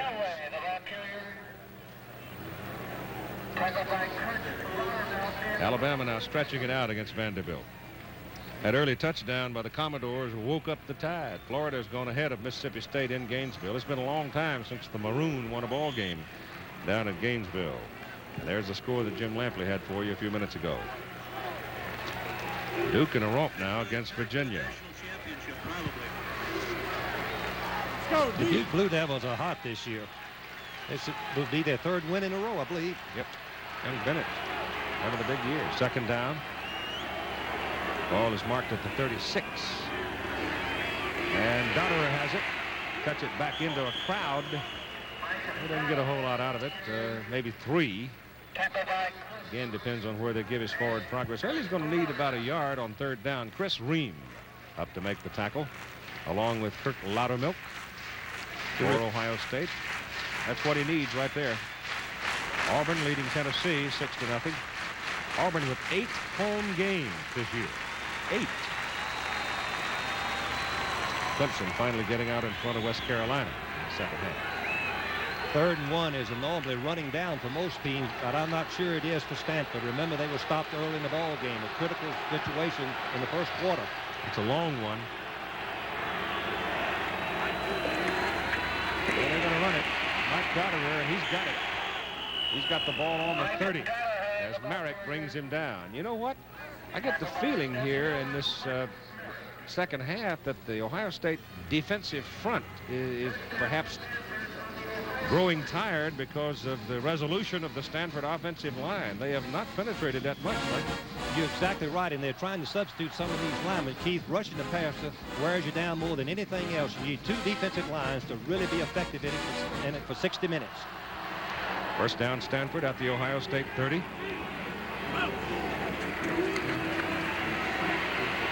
Jerome Foster.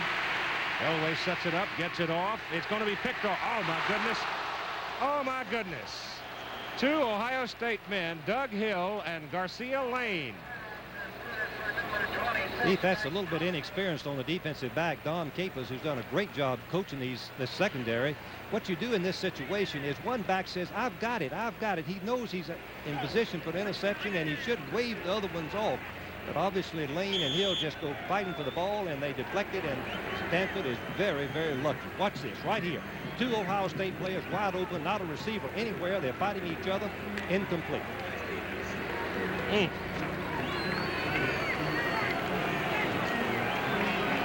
Sean Avant now is in the ball game. Backfield for Stanford, number 28, a sophomore out of Ontario, California. Elway back to throw. Got some pressure here. Now he gets away. Look out. He throws it back the other way. He's got a man over there. Dressel. They knock it around and knock it loose. He couldn't get enough on the ball. He had to throw it all the way back across the field after running for his life. And they can't make it work. Here's the difference between Elway and every other quarterback I've seen in college that was a great passer. Watch what he does. There's no way he can get out of that, but he does and comes close to throwing a touchdown pass. He had one of the receivers over the right boundary open, but he wants to go for the touchdown. He doesn't get enough velocity on it. You can see the 2 receivers over there, and then the defense moves over and makes the play. And there again, it could have been intercepted as it goes right up in the air. 3rd down. And 10. 3rd and 10. And they put in now the 6th back as Foster comes out. They might even have 7 in there. They could do. Penalty flag. Elway's pass. Incomplete. Intended for Dressel. He was getting some pressure, despite the fact Foster had come out. Illegal procedure. Stanford. Now Stanford's got to go. Ohio State will refuse the penalty, and Stanford's got to go on 4th down. They had some fresh men in there. Now Foster's back in to really put some pressure on. They're going for the field goal, Steve. 4 minutes and 21 seconds to play in the football game. Ohio State 20 and Stanford 13. Illegal motion. Offense refused. 4th down. This will be a 47-yard field goal. Well, if he can get the field goal and make it a 20-16 ball game, then get his touchdown. Then he wouldn't have to worry about going for 2.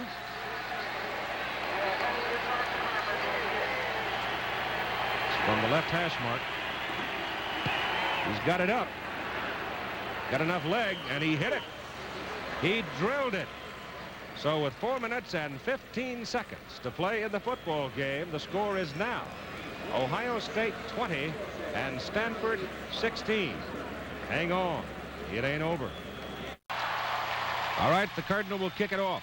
And the Buckeyes have Jimmy Gale and Kelvin Lindsey deep to return it. 4 minutes and 15 seconds to play in the ball game. See now if the Buckeye defense grind some time off that offense can grind some time off that clock. Harmon keeps it down on the ground. Gale picks it up cleanly and picks his way back to about the 19. So the heat's on the Ohio State offense and the Stanford defense, and UCLA has taken the lead over Michigan 28-27 after being down 21-0. And there are the baseball scores. Cardinals jumping out, and the Mets having beaten the Phillies, so the Redbirds could pick up a full game. That would make it very, very difficult. Meantime, the Braves are leading the Padres by 2, and tomorrow we'll have Milwaukee, Baltimore in the American League East and the Cubs and Cardinals in the National League East. From the 19, first down for the Buckeyes. Anderson goes in motion. Tomczak keeps it, turns it upfield, and moves out around the 24. Pat Mitchell made the tackle for Stanford. He is a junior from Carmel, Indiana. Keith, that first down call was a gutty one. Run the option play in this situation means that you want to make a first down regardless, because you know Stanford has a great chance to score if you don't. I think young Tomczak has played very well, Frank. He played very well for a sophomore. Showed a lot of poise. Second down, 6. Keeps it again. And he's up around the 29 and close to a first down before Gary Wimmer can bring him down.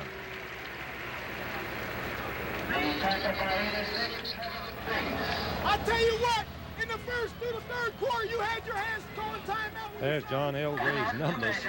30 out of 54, 328, and you would remember that Ohio State only allowed 83 yards average in the first 2 ball games at passing. Chains out.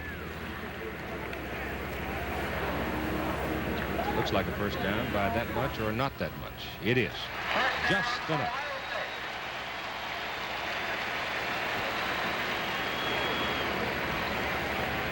Tomczak to the sidelines, getting the call from his coach Earl Bruce. Gale is in at tailback. Spencer is out.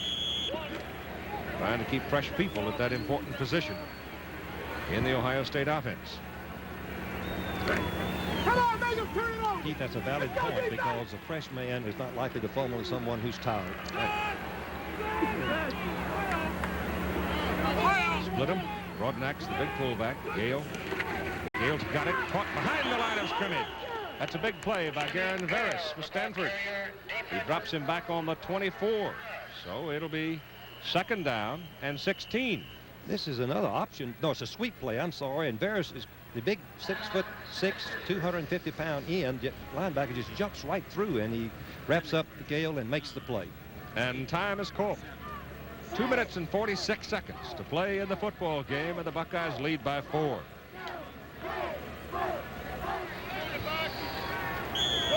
Two minutes and 46 seconds remaining to play in the football game.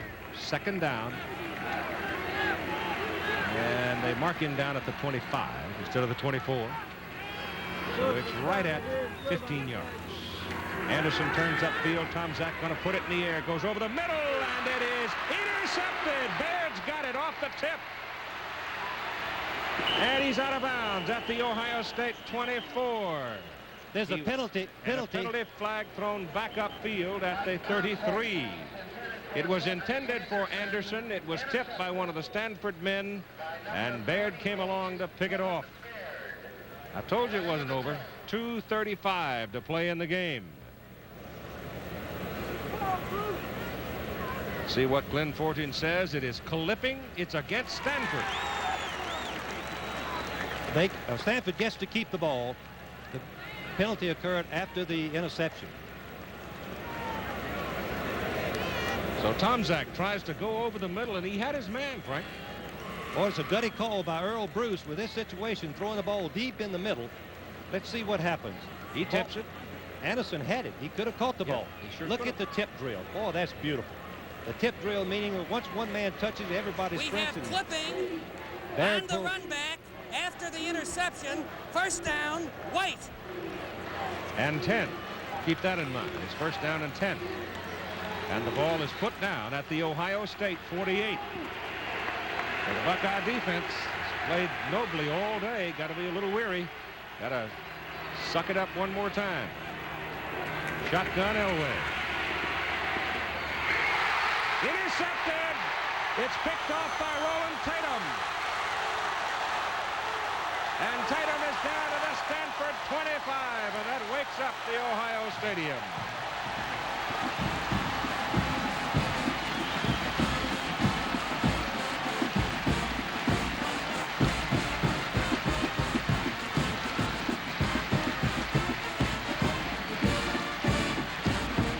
The third interception of the day on Elway. The 7 defensive backs play on. 32 Tatum is right on the line of scrimmage. How he held this bullet. He's right up, and Elway never saw him, and he jumps, pulls it down. Number 32.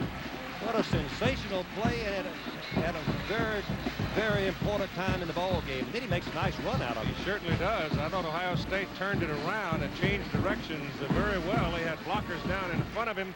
And now, with 2 minutes and 23 seconds on the clock, they are sitting, as Red Barber used to say, in the catbird seat. There is an Ohio State man down on the field. It is Glenn Cobb, linebacker, and I always hate to see him looking at a knee.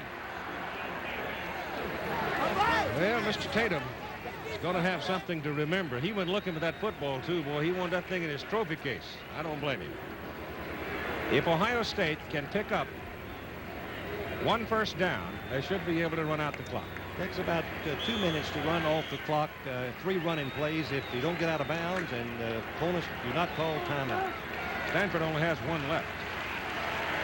Ohio State with 3 timeouts left, and Stanford only 1, so they can kill the clock only 1 time. Give it to Spencer. Spencer hit behind the line of scrimmage by Terry Jackson and brought down at the 27. When you need a big play, you look for someone who has tremendous speed. And Jackson, number 67, just uses his hands, pushes the center to the side, comes in and makes the tackle for a loss. Stanford needs a big play, and Jackson came through. And the clock now shows 2 minutes to play in the game. Sun comes out nice and bright for the first time today. Ball is at the Stanford 27. Hey, the sunshine boy. Tomczak's going to throw. No, he's not. Yes, he is. He's got a man. He's got Williams. Intercepted in the end zone. Intercepted in the end zone by Charles Hutchings. That is the 4th interception of Tomczak today. He had Williams wide open. If he just loops the ball over the defensive man's head, he's got a touchdown. Well, I think they probably told Tomczak, roll out. If you got the man open, fine. If you don't, run it. But then he sees the receiver in behind everybody open. He gets a little careless and puts it up with a little bit too much height on it. And who's that? Williams, number 45. No, 48, Baird, and then Hutchinson interception. Well, the game's not over, Keith, by a long shot. Let's watch it again. Look at Baird, number 48. What a tremendous effort to keep Williams from catching a touchdown pass, and then much of presence of mind, Hutchinson intercepts it. Out of the shotgun, Elway has to jump up for the snap, gets his pass off. It is good to Mike Dotterer, and Dotterer is knocked down up on the 33. Good for a first down, and that stops your clock to move the chains with 1 minute and 31 to play in the ball game. Ohio State leading 20-16. Now Ohio State will play deep, concede the short pass, and hope they can keep the ball in bounds and not let the receiver get out of bounds.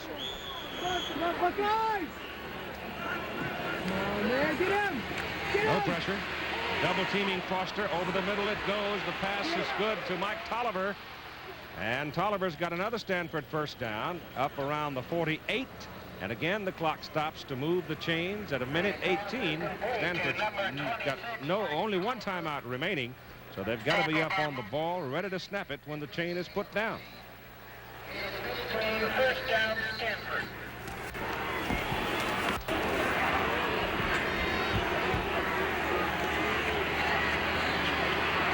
Elway throws to the sidelines. He drills Emil Harry with it. Hits him right on the numbers, but it was thrown so hard, he can't come up with it.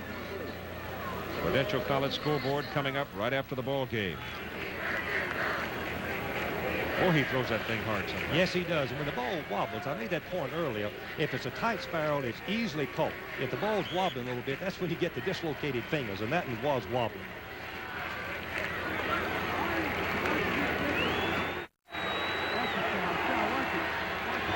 Second down and 10 from the 48. A minute and 8 seconds to play in the game. They're trying to loop and get some pressure. It goes over the middle, intended for Chris Dressel, and it is incomplete.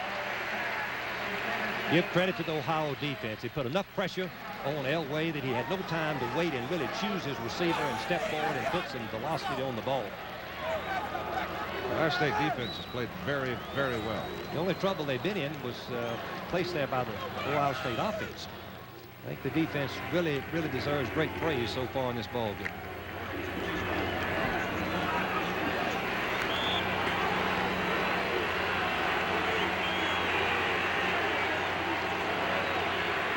Third down and 10. Deep drop by Elway. He's got Tolliver over the middle. He's got Harry over the middle. And Harry is down inside the 20 to the 18. 52 seconds. They've got to spend, well, they may not spend the timeout here. They get the clock stopped at 52 seconds on movement of the chain. First down Stanford, just inside the Ohio State 18. You see how wide open Harry was on the plate in the deep middle. But Tolliver was open downfield farther. You can see if we look back at the two plays where Tomczak rolled out the pass and had it intercepted when really the game was won. Virtually won, at least. 52 seconds, 20 to 16, Ohio State. Stanford first down inside the Buckeye 18. Elway looking down the middle, goes short to Dotterer, out of bounds, right about the line of scrimmage, maybe a yard. They'll give him the 18. That's just about where the ball was. Marcus Marek made the defensive play for Ohio State. Now, ball game this has been. Oh, it's been a great ball game. And as Paul Wiggin looks on, trying to decide what's going to be open, it's a guessing game. What is Ohio State going to do? They're going to rush, and then you've got to be ready to throw the ball quickly and inside. If they're going to defend, then you have plenty of time to get your two receivers in one zone. Dennis Engel is shaken up. The big senior out of Santa Clara. Is it a TV timeout? Is going off the field for the Stanford Cardinal. Once again, we ought to mention that the success that Stanford has had in the second half, I think, is due in a large part to the fact that Ohio State's defensive linemen got tired, Keith. They just couldn't rush. I think they so. couldn't apply the pressure. In this fourth quarter, they have been substituting, trying to keep fresh people in the line. Well, Jerome Foster was almost superhuman in the first half. He could have played 60 minutes like that. He would have been all-time All-American. Well, it comes right down the wire again, and that's what we predicted. Harry's lined up at tight end. Elway want to get some heat.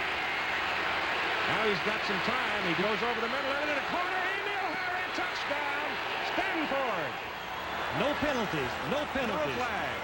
Can you believe it?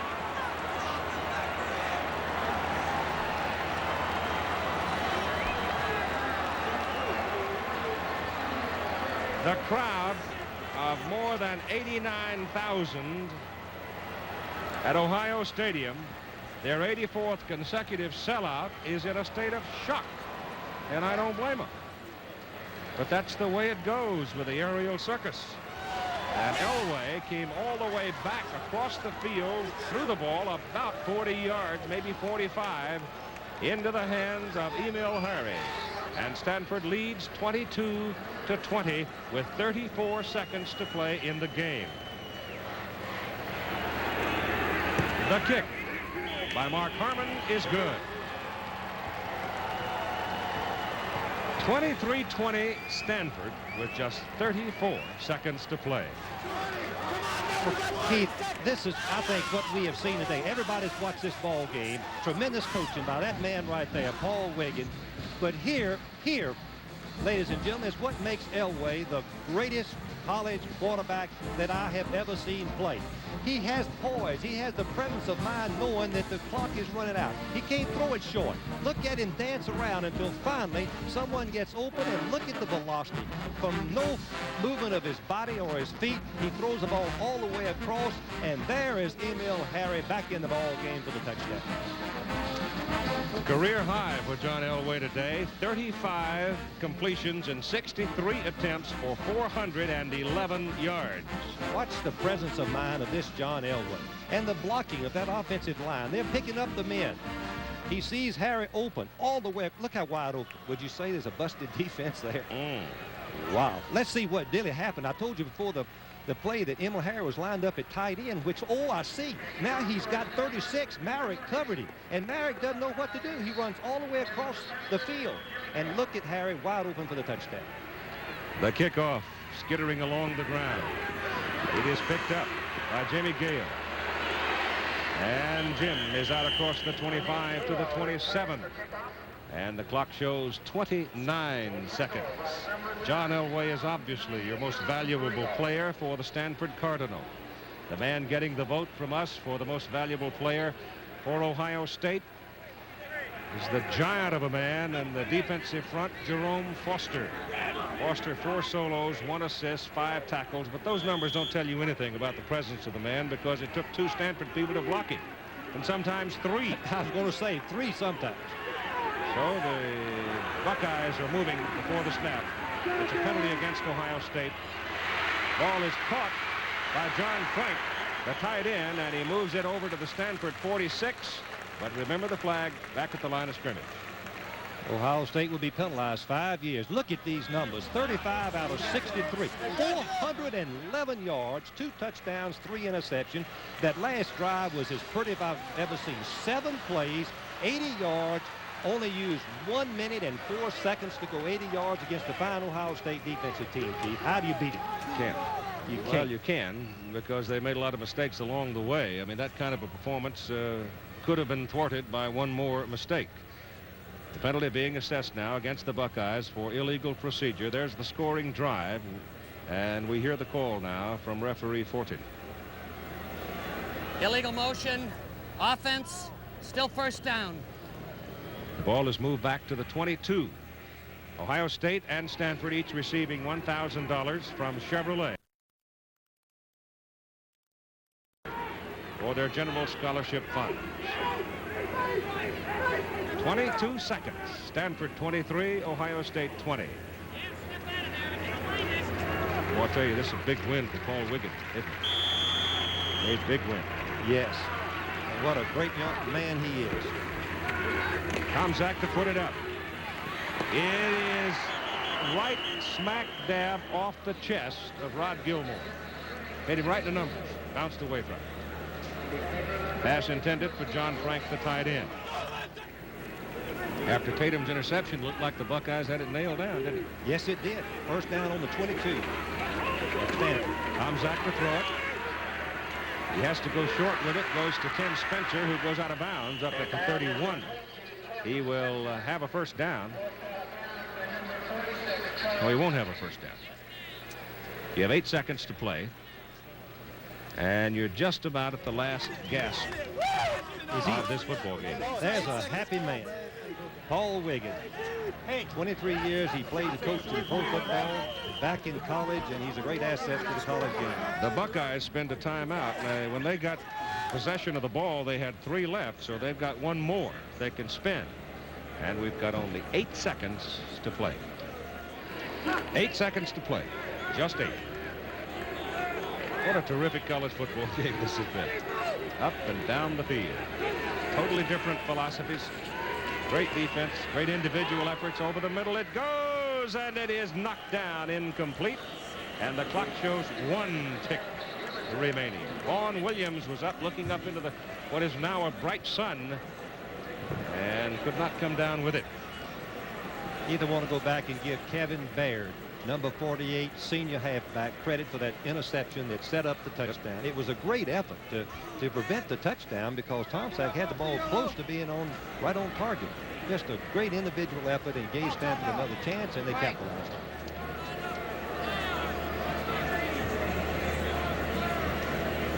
1 second to play. Who knows? The way this thing's going today, anything can still happen. Stanford will have 5 backs playing center field. We probably won all the way back just in case it was deflected and somebody caught it behind the first secondary men. The executive producer of ABC Sports, Roone Arledge. Coverage of today's game produced by Chuck Howard, directed by Andy Sedaris, technical director John Allen, associate director Ned Simon, technical manager Bob Armbruster, our unit manager Steve Israel, assistant to the producer Jay Moses. Here's your last play of the ball game.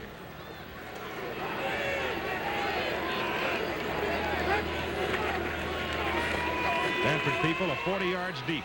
Tomczak throws it as far as he can. And it's batted away, incomplete. The ball game is over.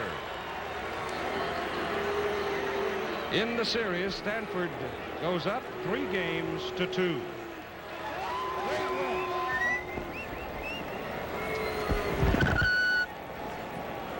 Final score today, Ohio State and Stanford, the Cardinal, prevailing over the Buckeyes 23-20. John Elway coming across the field as the two teams mingle, shaking hands.